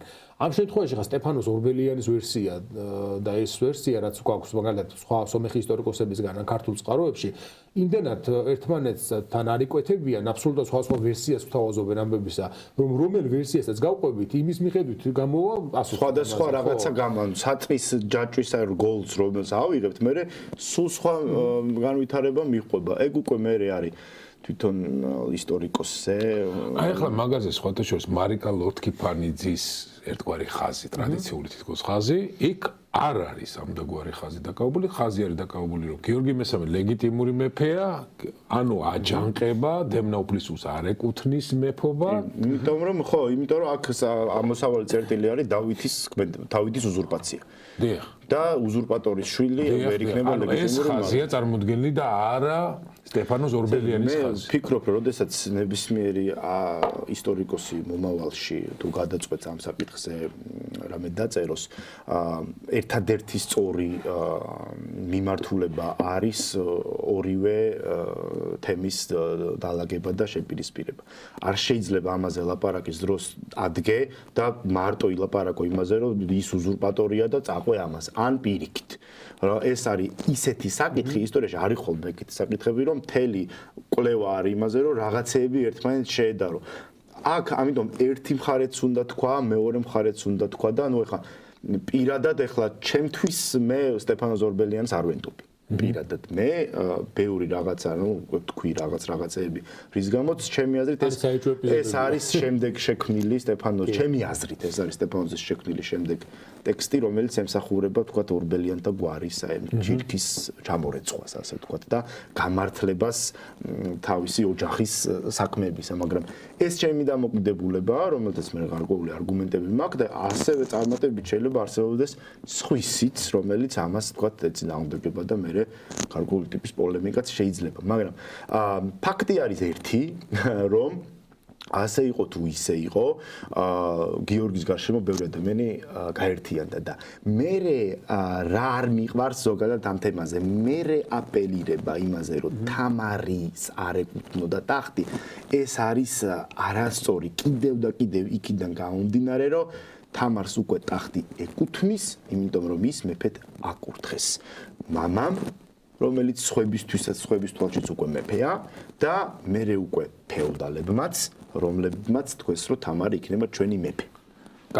მაგ ეპიზოდსაც შევეხოთ, მაგრამ ეხლა თავად აჯანყების პროცესი. ანუ ტექნიკურად მოვლენები როგორ განვითარდა და სამწუხაროდ როგორ დასრულდა შემდეგ დემნასთვის. ეხლა რამდენი დეტალურია ამაზე ვერსიებს ვწერთ, ანუ ასე მათ შორის ამდენი შეტაკება მოხდა, ან როგორ წარიმართა, რამხელა ძალები ყავდათ, ანუ ორივე მხარეს ზუსტად რაოდენობები და შემდეგ საკმაოდ ძნელია რომ ამაზე დაზუსტებით მსჯელობა რა, მაგრამ თავიდან აშკარად აქვს უპირატესობა დემნას მხარეს, თუნდაც ის რომ ამდენი ფეოდალური გვარი, მათ შორის ორბელები, რომელთაც მაღალი სამხედრო პოტენციალი უნდა ქონოდათ.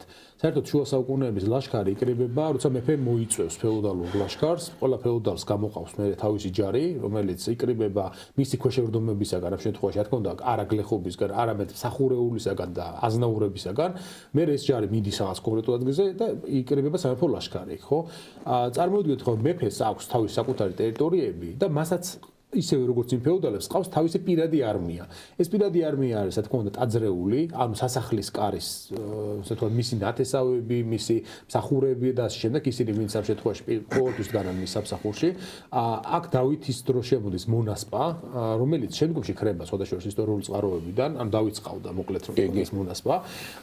აქ ჩანან ხოლმე დაქირავებული მეომრებით, შეათ როქისპას, რასაც უწოდებენ ხოლმე შუა საუკუნეების საქართველოში, ესენი შეიძლება ყოფილიყვნენ ალანუსები, შეიძლება ყოფილიყვნენ ფრანკები, შეიძლება ყოფილიყვნენ ვარანგები, შეიძლება ყოფილიყვნენ მაგალითად მეზობელი ქვეყნებიდან ამოყვანილი მეომრები, ყივჩაღები, რა თქმა უნდა. ხო, ყივჩაღების ხრება მე რატომღაც რაღაცა. ყივჩაღები ვიცით რუსული წყაროებიდან რომ წავიდა. ყივჩაღების დიდი ნაწილი წავიდა, რაღაც ნაწილი რა თქმა უნდა დარჩა, ელიტური ნაწილი, რომელიც ალბათ მონასპის შემადგენლობაში რაც იყო. იმიტომ რომ არის ორი სამარხი საქართველოში, ვანისა და ზურტაკეტისა, სადაც მამუკაწურწუმიამ გამოულინა რომ ყივჩაღური სამარხები უნდა იყოს ამ პერიოდის, ასე ვთქვათ, მე-12 საუკუნეში, იმიტომ რომ არის დაკრძალული წარმართული წესით ისინი და ეს შესრულებული არის ყივჩაღური დაკრძალვის წესების მიხედვით და ასე რომ ფიქრობენ რომ ამ პერიოდის სამარხები, ასე რომ ყივჩაღების რაღაც ნაწილი წავიდა, მაგრამ აი აქ თუ დავაკვირდებით, ვინ არის შეკრებილი ხა მის მეფის გარშემო. ნახეთ რომ ფეოდალური ლაშქარი ფაქტობრივად ვერ შეკრება, იმიტომ რომ ის ფეოდალები არიან დემნას მხარეს. ანუ მის მხარეს არის თავიდან სამხედრო პოტენციალი საკმაოდ მაღალი. მეფეს ყავს რა თქმა უნდა ტაძრეული თავისი, ყავს დაქირავებული მეომრები, უეჭველად ეყოლებოდა რა თქმა უნდა. შეიძლება ქონდა საგარეო მხარდაჭერა, იმიტომ ჩანს რომ ოსების ჩარევა ეს მანამდეც გამოიყენა ეს ეპიზოდი, მაგრამ არის გავითვალისწინოთ რა, მისი ცოლი არის ბურდუხანი, ოსების ზესული. ხო, შესაბამისად, რა თქმა უნდა, ალანუსებს აწყობთ, რომ საქართველოში იჯდეს გიორგი და მისი მემკვიდრე, ვიდრე ამ შემთხვევაში უცხო ძალა, ხო, ან მათთვის ყოველ შემთხვევაში. შესაბამისად, ამათ საგარეო მხარდაჭერაც ამ მხრივ აქვთ, ანუ ალანუსები ერევიან ამ შემთხვევაში და ეხმარებიან გიორგის. და პლუს ჩანან ისეთი ფიგურები, რომლებიც მანამდე არ იკითხებიან ისტორიაში, მაგრამ თამარის დროსაც მერე ჩანან ეს ადამიანები, მათ შორის არის ის ყუთლუარსლანი მაგალითად, არის ყუბასარი, არის აფრიდონი, ანუ ადამიანები, რომლებიც ეხმარებიან ამ დროს გიორგის, მაგრამ მაღალი წარჩინებული ფენის წარმომადგენლები არ არიან. ანუ ისინი საუბრობთ არიან ზოგი მოქირავნე ჯარის მეთაური, ზოგი ყივჩაღების და კიდე რაღაც შემოყვანილი ნაწილების მეთაური, ზოგიერთი ალბათ დარჩენილი ყივჩაღური ელიტის ნაშთი, მათ შორის ყუბასარი მაგალითად, ხო, იგივე, რომელიც შემდგომში ძალიან მაღალ თანამდებობებს მიაღწევს, პლუს ეს ალანუსები, მეფის ტაძრეული და მეფე, რომელსაც აქვს ძალიან მაღალი ავტორიტეტი ყოველ შემთხვევაში და აქვს რკინის ხელი. ანუ კაცი, რომელსაც ეშინიათ, ასე თუ ისე. შესაბამისად, აი აქ ძალები ცოტა შეთანაბრდება უკვე ერთმანეთთან და მას შემდეგ რაც გიორგი ან მოახერხებს პირველად მიუხედავად იმისა, რომ მათ აქვს გარკვეული წარმატებები, შეარყიოს მათი ძალები და ისინი მათ ვერ მოახერხოს სწრაფი გამარჯვების მოპოვება, მერე უკვე მეფე იწყებს გადმობირებას ამ ადამიანებისა. იმიტომ რომ ხა მათ იციან, რომ თქვა და დამარცხდა აჯანყება ამ შემთხვევაში რა ელით მათ გიორგის ხელში, ხო? იმიტომ რომ გიორგი არის უმკაცრესი მონარქი, ძალიან ძლიერი მეფე, რომელიც აუცილებლად იძიებს შურს შემდგომში მათზე. მათ აღარ აქვთ გარანტია, რომ მოიგებენ ამ ომს 100%-იანი. თავიდან თუ დაიწყეს, აი იმ მომენტში რომ უცებ შეეპყროთ გიორგი მაგალითად მოეკლათ და დემნა აეყვანათ ტახტზე, გასაგები იქნებოდა და დამთავრდებოდა მით ყველაფერი, მაგრამ ვერ მოახერხეს ეს პირველი აი ბლიცკრიგი ვერ განახორციელეს, როგორც თავის ძოზე მაგალითად დავითმა ქნა იგივე, ხო? როგორც კი ეს ჩავარდა, ამის შემდეგ იწყება, რა თქმა უნდა, აი გაურკვევლობა მათ რიგებში. სავარაუდოდ გიორგიც ამ ყველაფერში წვლილი შეაქვს. მაგალითად ის გზავნის ალბათ სათაოდ ამ ფეოდალებთან მოლაპარაკებებს აწარმოებს, თავაზობს ზოგიერთს რაღაცას, ზოგს აშინებს, ზოგს რა და შესაბამისად ნენელა იქ ეჭვები გაჩნდა უკვე ამ დემნას გარშემო. და ეს ფეოდალები ნენელა იწყებენ ზოგი გადადის მის მხარეს, ზოგი ნეიტრალიტეტს აცხადებს და ნენელა ჩამოშორდა ის ძირითადი ფენა და დარჩნენ ვინ ორბელები ამ შემთხვევაში, რომელთაც მეტი გზა აღარ აქვთ, ისინი მათ მეფე აღარ შეურიგდება, რა თქმა უნდა, მორიცხულია, უეჭველო დაისაჯონეს ისინი და რჩება დემნა და ისინი გამოიკეტებიან ციხესიმაგრეში, რომელსაც მოადგება უკვე გიორგი ამის შემდეგ. ესენი მუსლიმურ პოლიტიკურ ერთეულებში გააგზავნიან ორბელები დახმარების თხოვნას, მაგრამ ვეღარ ჩამოუსწრებენ ისინი, აი სტეფანოზ ორბელიანი სწორედ ამ გაგზავნილების შთამომავალი, რომელიც ამ ხოცვაჟლეტას გადაურჩა და თან თბილისში გამაგრდა, ვიცით ჩვენ ხო, გიორგი მესამე და აქ მნიშვნელოვანი არის, რომ თბილისი არის ყველაზე დიდი ქალაქი. ამ შემთხვევაში ხო და ეხლა თბილისის აუღებლობაზე საბუბარი ზედმეტია რა თქმა უნდა იმიტომ რომ ბევრჯერ აღებულა მანამდე და მაგის შემდეგაც მაგრამ აქ მნიშვნელოვანი ალბათ თბილისის მოსახლეობის პოზიციაც რომელიც ჩემი აზრით მეფისკენ დადგებოდა იმიტომ რომ თბილისში გიორგი ძალიან შვიდად და დაცულად გრძნობს თავს და იქ კრებს ასე ვთქვათ ამ ლაშქარს თან ეხლა ესე უცბად თბილისის გარემოცვის დაწყება აჯანყებული არმიისთვის არ არის მარტივი ხო იმიტომ რომ გარემოცვა და ალყა ძალიან დიდ რესურსს და დიდ სამზადის მოითხოვს, რაზეც სავარაუდოდ აჯანყებულებს გათვლა არ ქონდათ, იმიტომ რომ ჩანს მათი ქმედება, ელოდებიან მომენტს, როდესაც არის დაიმარტო ხელონ უნდა გიორგი და მათი გათვლა არის აი ამ სწრაფ გოლზე, ასე ვთქვათ, და იმისთვის მზად არ არიან, რომ დიდი ქალაქის გარემოცვა დაიწყონ, რომელიც რამე ალყას გაუძლებს. შეიძლება წელიწადი გამძლეობს. კი ბატონო. და თან არც ის არის მათი მიზანი, რომ ეს თბილისი მიწასთან გაასწორონ კაცობა, მე რა უნდა მართონ თვითონ ხო?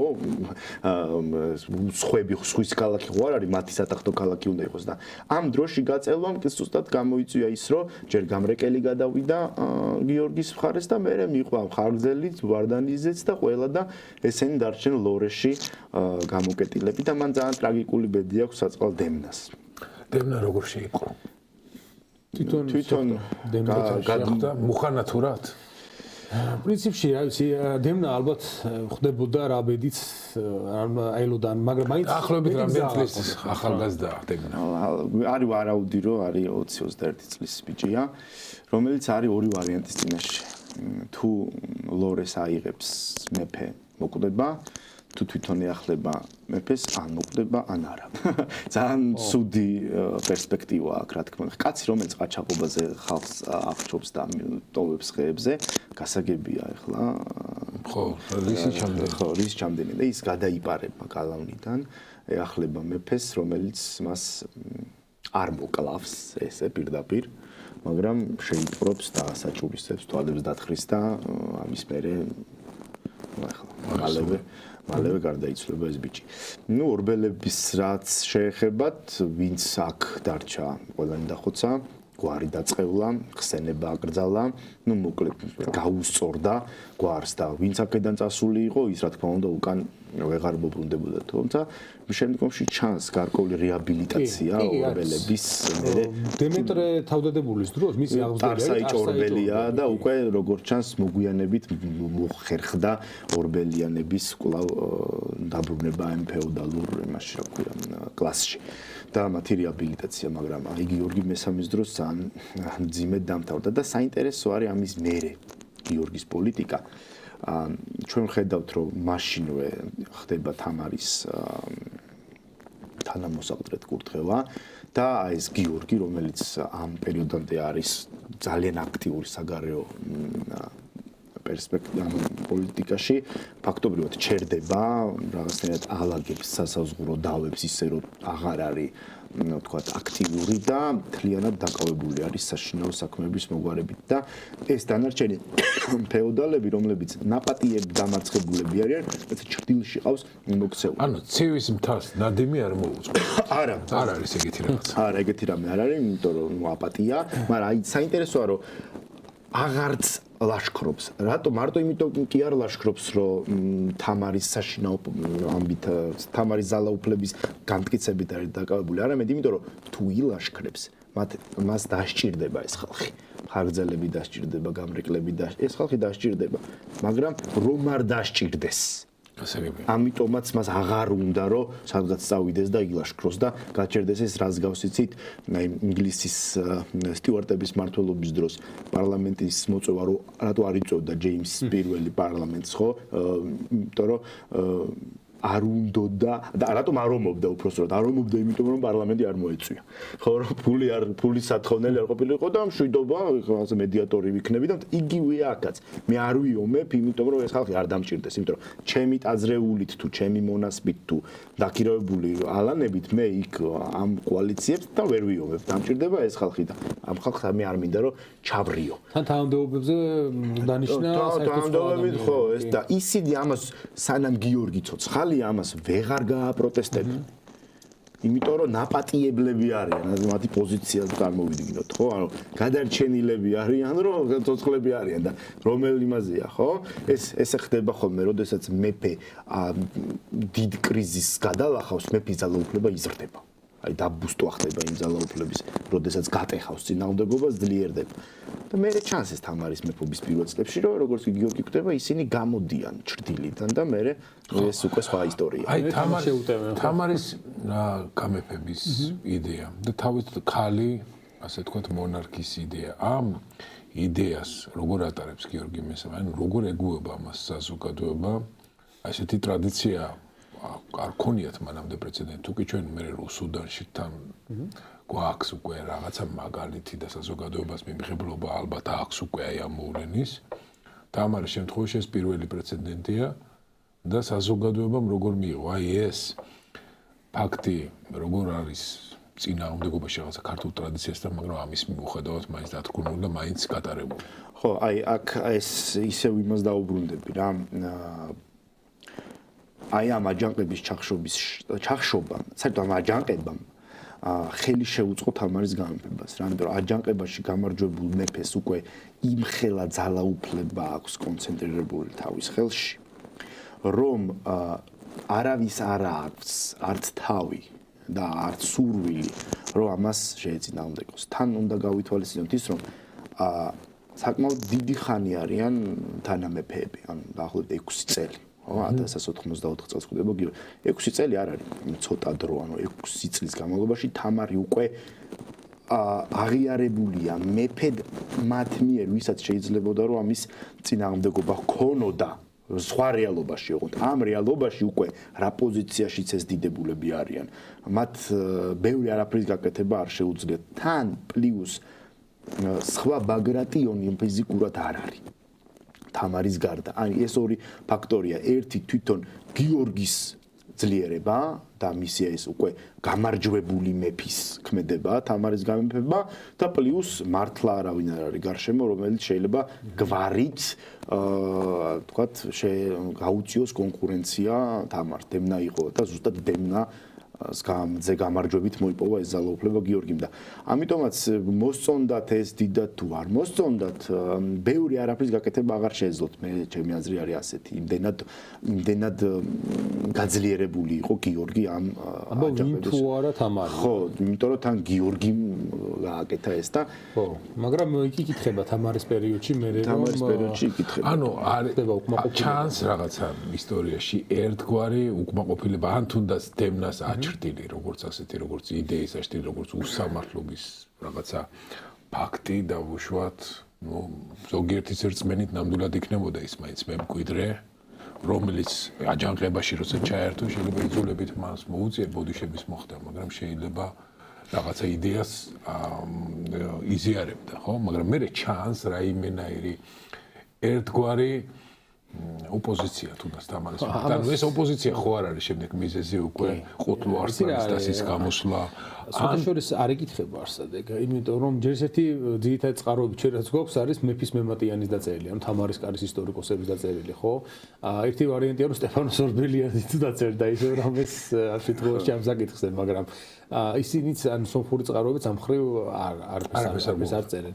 თანაც ეს ყუთლუ არსანის გამოსვლა და ეს ყველაფერი რაც ხდება თამარის დროს, აშკარად ჯერ ერთი ჩანს იქიდან რომ აი თამარი ქალია და მეფეს ტახტზე ადის და თან თავიდან საკმაოდ მყიფე საფუძველი აქვს. მიუხედავად იმისა, რომ 6 წელი მანამდე თანამეფე იყო, მაინც მყიფე საფუძველი აქვს. იქიდანაც ჩანს, რომ ხელახლა აკურთხებენ მას ხო მეფეთ, ანუ იქაც არის ფეოდალთა კლასს შორის შიგნითაც არის განხეთქილება, დასავლეთ საქართველოს ფეოდალები მათ შორის, აღმოსავლეთის იმას ყველას თავისი ინტერესები აქვს, რაც გამოვლინდება გიორგი რუსის აჯანყების დროსაც, რა დროსაც ნახევარი საქართველოს ფაქტობრივად იმას უჭერს პოზიციას ხარს და ნახევარი საქართველოს თამარს, რაც გამოვლინდება მათ შორის ყუთლუ არსანის დასის გამოსვლით, რომელიც ასევე საინტერესო მოვლენა არის და გიორგი მესამეძეს ალბათ ეს ვერ მოხდებოდა ვერავითარ შემთხვევაში. საერთოდ ახალი მეფე როცა ადის ხოლმე ტახტზე, ვისაც რამის გაკეთება უნდა ქვეყანაში, მაშინ აქვს მცდელობა, რომ აი მოაჯდეს სიტუაციას. ეს მოვლენები ეს ცალკე ძალიან ღრმა დისკუსიის საგანი, როგორც არის. ან მინდა ამ გადაცემაში ამას შემოინახო. აუცილებლად, იმიტომ რომ ეს არის არანორმალურად მაგარი თემები. ყუთლოვას არის დასის გამოსვლა და თამარ აი მოკლედ რო ვთქვა ხო არ არის მაინც რაღაცა ქვეტექსტები შეიძლება პირდაპირ წყაროებით არა მაგრამ აი ამ რაღაცა უსამართლობის გამოძახილი ან თუნდაც ისიც რომ თამარის მთელი დასავლეთ საქართველოს დაუდგა ვის ან როგორ ამეფებდნენ ამ ადამიანმა იცოდა საერთოდ ქართულად მეტყველებდა საერთოდ გიორგი მესამე ის არა გიორგი რუსი ანუ რაც აკეთებდა ანუ იმდენად დიდი იყო ხო ჩანს რომ ეს არის იმდენად დიდი იყო ბოღმას თუ უკმაყოფილებას ეს სხვა შეიძლება აიხსნას მარტო რაღაცა გენდერული დისკრიმინაციით რომ ქალია და რატომ უნდა იყოს ეს ჩვენი მეფე ალბათ რაღაც ზიზღიც იყო ხო რაღაცაც მენა არსებობდა შეიძლება მოდი ეს შეგვიძლია დავინახოთ ახლა რა თქმა უნდა ეგ რასაც თქვენ მწერთ რომ მისი არალეგიტიმურობის თუ მთელი ამ ამბის გამოძახილიც იყოს, მაგრამ მეორეს მხრივ რეტროსპექტივაში რომ შევხედავთ, ძალიან ხშირად ხდება არა მარტო ჩვენთან ზოგადად ყველა ფეოდალურ სახელმწიფოში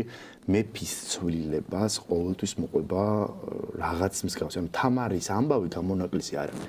და აი რომ წამოვყვეთ ისე პირველი მეფი და რომ წამოვყვეთ, ხო გიორგი პირველი გამეფდა და კახელები განუდგნენ და ცალკე საერთო შეიქმნა. გიორგი მეორე გამეფდა და უამრავი ფეოდალი კახეთის მეფესთან ერთად მის წინააღმდეგ წავიდა და გიორგიმ შეძლო მათი დაშოშმინება და შემორიგება. ბაგრატ მეოთხე მეფდება და დემეტრეს გამეფება უნდათ. ანუ ერთი დავითის გამეფებას არ მოყოლია ესეთი. იმიტომ რომ დავითი რეალურად თვითონ ფეოდალებმა შეიძლება ხო და ეს რაღაცა შეთანხმებით შეიძლება მოხდა, მაგრამ სამაგიეროდ მერე ბაღვაშთან და აბულეთის ზევთან არის პრობლემა ხო დემეტრე გამეფდა და აგერ მთელი დღე მაგაზე ვლაპარაკობთ ხო გიორგი ანუ თამარი ის რაც ხდება რომ თამარის წინააღმდეგ პირველ წლებში არის ეს წინააღმდეგობები ჟანრის კლასიკა ამიტომაც ცალსახად იმის თქმა რომ ეს გამოწვეულია იმით რომ დემნა უნდათ და არ გამოვიდა არ შეიძლება მაგრამ მეორეს მხრივ ამასთან ერთად გარკვეულ რატომ უნდა ავიღოთ ჩვენ ყველას мотивация აუცილებლად ერთი რატომ უნდა იყოს ვიღაცისთვის შეიძლება ეგ იყო და ვიღაცისთვის სხვა რაღაცას და ვიღაცისთვის ორივე ეხლა ის რომ მე რაც ვთქვი რომ აჯანყების ჩახშობის შემდეგ ეს დიდი ფეოდალები ჭრილში მოექცნენ ისინი რომ შეეცდებოდნენ ახალ რეალობაში თავიანთი ძველი გავლენების აღდგენას ეს ძალიან ლოგიკურია ხო და იდეფიქცერია წყაროებში ხო რომ ეგ არის და იგივე ეს ყუთლოვარსთანის გამოსვლაც ეგ არის რომ მათ რაც მოითხოვეს ის ვერ მიიღეს მაგრამ სამაგიეროდ გიორგის დროს რაც ჰქონდათ დაკარგული ის მოიპოვეს, ის აიმაღლეს, თანამდებობები დაიბრუნეს, დარბაზმა ფუნქცია დაიბრუნა, უკვე აზრს ეკითხებიან მეფეს და უკვე ლაშა გიორგის დროს ჩანს, რომ უკვე ისე აქტიურად არიან ისინი ქვეყნის მართვაში ჩართულები, რომ ემუქრებიან ლაშა გიორგის ხო ერთ-ერთ ეპიზოდში, რომ ეგრეთ უმოიქცევით, ჩვენ უარს ვიტყვით ქვეყნის მართვაში მონაწილეობაზე და ამას ბოდიშის მოხდა უწევს. ხარგზელები მათ შორის საუწევენ. ხო, ამიტომაც ჩანს, რომ ანუ ეს მათ გიორგის დროს რაც დაკარგეს შეეცადნენ რომ ამ ახალი მეფის დროს თამარის დროს მოეპოვებინათ და მოიპოვეს კიდეს. უბრალოდ თამარის ღირსება ჩემთვის ის არის რომ ეს ისე დაალაგა რომ ამას ქვეყნის თვის პრობლემა არ შეუქმნია და პირიქით წარმატებას მიაღწია. მე რაც მოხდა ეგ თამარის ბრალი შეიძლება ნაკლებად არის, მაგრამ ის რომ ანუ იმის თქმა მინდა რომ ახალი მეფე არის ახალი შესაძლებლობების ფანჯარა, ასე ვთქვათ, რომელშიც ყოველთვის ცდილობს ფეოდალი რომ რაღაცა სიტუაცია შეცვალოს რა. რაღაც მიღწევის ცდილობა ყოველთვის. ამიტომაც არ არის აუცილებელი ეს დემნას ამბავი იყოს, თუმცა გარკვეულ ნაწილში შეიძლება ესეც ვიგულისხმოთ. ხო, მაგრამ არის კიდე ერთი საინტერესო ეპიზოდი ის განშიშვის შეიძლება მეტაფორული არის ეს არ არის არანაირად მტკიცებითი ფორმის, მაგრამ ვეფხისტყაოსნის სიუჟეტშიც, ხო? არის აი ეს განსაკუთრებით ინდოეთში განვითარებული მოვლენები, ტარიელის ერთგვარი რაღაცა თითქოს და მემკვიდრე არ არის ისიც ერთგვარი რაღაცა მისი აღზრდილია, ხო? მაგრამ აი სხვა მოყავს მეფეთ მე ის მოკლეს, მოკლა ამან და ეს გააძევეს თითქოს. აი რაღაცა თითქოს ეს რაღაცა სამეფო კარში არსებული ერთგვარი წინააღმდეგობა, ერთგვარი რაღაცა იდეა, რომ მეფედ ვინც უნდა ყოფილიყო მამაკაცი, ის გააძევეს. ის გააძევეს და ის დასაბრუნებელია ისევ რაღაცა. აი ამდაგვარი იდეა ხო არ არის? აი თავად ერთგვარ პოეტურ გააზრებაში, რომელიც სიმბოლოებით შეიძლება ეს რაღაცა ინტრიგული მოვლენებიც იკითხება. ხო, ხა ლიტერატურა ისეთი ამბავია, რომ ბევრი რამე ჩვენ შეიძლება ერთი და იგივე სიუჟეტს ბევრი რაღაცა მოუფიქროთ, თუმცა კი შესაძლებელია მანდაც იყოს ეს რა ქვია, დალექილი ეგ ამბავი, გადაჭრით მაგას რა თქმა უნდა. ისევე როგორც ხალის გამეფების საკითხი აქეთ, ხო? მაგრამ ნახე, ძალიან საინტერესო რომ მაშინ ერთ და იგივე ავტორს თითქოს მაშინ ორი იდეა აქვს, ანუ თინათინის გამეფებით ცალსახად ამბობს, თქვათ, თუ აი დავუშვათ რა, რომ ეს ამის თქმა უნდა შოთას. თინათინის გამეფებით ის მაშინ ამბობს, რომ ის მას ეკუთვნის მეფობა, გრეკულობის ისტორია და ამის პარალელურად, ანუ ინდოეთის ამბებიდან ჩვენ გვეუბნება, რომ დემნასაც, ანუ მაშინ ეს კაცი გვეუბნება თავის ერთ ნაწარმოებში, რომ თამარსაც ეკუთვნის მაშინ მეფობა და დემნასაც ეკუთვნის მეფობა, ხო და მაშინ ახლა ეგ რამდენად გამოდის, არ ვიცი რა. სპარსული ამბავია, ხო ბოლოს მე არ მგონია რომ სპარსული არ არის. ეს რა თქმა უნდა, რა ის სპარსული. ჩემი განზრახ გაკეთებული ისა, რა თქმა არის. ხო, განზრახ გაკეთებული. რო არაფერი ახლა თქერაშუაში ხართ ეს სპარსულია. ხო, მე მაინც ხედავ რომ რაღაცა არის ეს რა თქმა უნდა, პროცესიმაშია არ მოიტანდა, რა თქმა უნდა. შოთა ლიტერატურული ხერხით იმ რაღაცა ძალიან ახლა მე წარმომიდგენია რომ როსტევანისა და თინათინის ამბავი ასე არაფერზე დაყრდნობით აერიდან მოეტანა რომ ქალიადის პერიოდი გასაგებია. კი, პერიოდში ხდება როცა თამარიადის აღწევნა. შესაბამისად, თუნდაც ის რომ აი ის მეფე არის ამ შემთხვევაში, ხო? მას არ ჭირდება ის რომ მოიყვანოს ამ შემთხვევაში ქმარი, რომელიც იქნება რეალურად მეფე. მეფე მაინც თამარია ამ შემთხვევაში და ის აგრძელებს საგვარელოს. ზუსტად იგივე ეპიზოდია იქაც როსტევანი არ გარდაცვლილა, ანუ მეფე დაყავს თავის ცხოვრებაში, მაგრამ აი რაც ხდება ინდოეთში და ძალიან ანტიგმირად რო ყავს გამოყვანილი ნესტან დარეჯანის მამა დამოვიდა სამწუხაროდ სახელი. ამ საკითხებსაც ცალკე მოვემზადებ. ანუ ის ანტიგმირად ყავს გამოყვანილი, რაღაცა უსამართლო ისეთ ადამიანად, რომელმაც არ შეამჩნია ტარიელი ღირსეულ მეუღლე თავისი ქალიშვილისთვის, ანუ რაღაცნაირად აქ იდეაა რომ არ აღიარა თემნა ღირსეულო მემკვიდრე თავისი ასე თქვა მეფობის გაგრძელებისთვის და მოყავს ვიღაცა ჯანდაბიდან რაღაცა კაცი. თუმცა ისიც ძალიან დიდი სამეფოდან მოყავს, ხო? ხორეზმის, რომელიც იმ დროს რეალურად ეს საინტერესო მომენტია სოდეს და რატომ? იმიტომ რომ ხორეზმი იმ პერიოდში, აი თამარის პერიოდში უკვე არის ახლო აღმოსავლეთში, შუა აზიაში ყველაზე ძლიერი სახელმწიფო, აბსოლუტურად, რომელიც ამ დროისთვის ირანსაც აკონტროლებს უკვე. ანუ საქართველოს ყველაზე დიდი საფრთხე პოტენციურად მაშინ არის ხორეზმის სახელმწიფო, რომელსაც თავის დროზე თავისუფლად შეეძლო მონღოლების მარცხება და ბრძოლაში თანაბარი იყო თქოს მათი ძალები, რომ არა მუჰამედის ხორეზმის არასწორი სტრატეგია, ხო? შესაბამისად ის რომ აი ხორეზმჟაჰის ის არის, რომელსაც ასე სასტიკი მეთოდით კლავს ტარიელი, შეიძლება იმ პერიოდში თუნდაც საქართველოსა და ხორეზმს შორის დაპირისპირების რაღაცა ისიც არის, კალამურიც არის გარკვეულწილად და გაკეთებული აქ და შესაბამისად აი ვეფხისტყაოსანის ეს საკითხია პრინციპში, რომ აი აღმოსავლეთსოდნე რუსთოლოგია საჭირო, რომელიც ალექსანდრე ელერდაშვილი მე ვიცით მაქვს საკითხული, ყველაზე საინტერესო ვერსიები აქვს ამასთან დაკავშირებით, იმიტომ რომ ის ამ პასუხებს ეძებს არა მარტო იმაში შედარებაში ქართულ რეალობასთან, არამედ აღმოსავლურ ეპოსებში.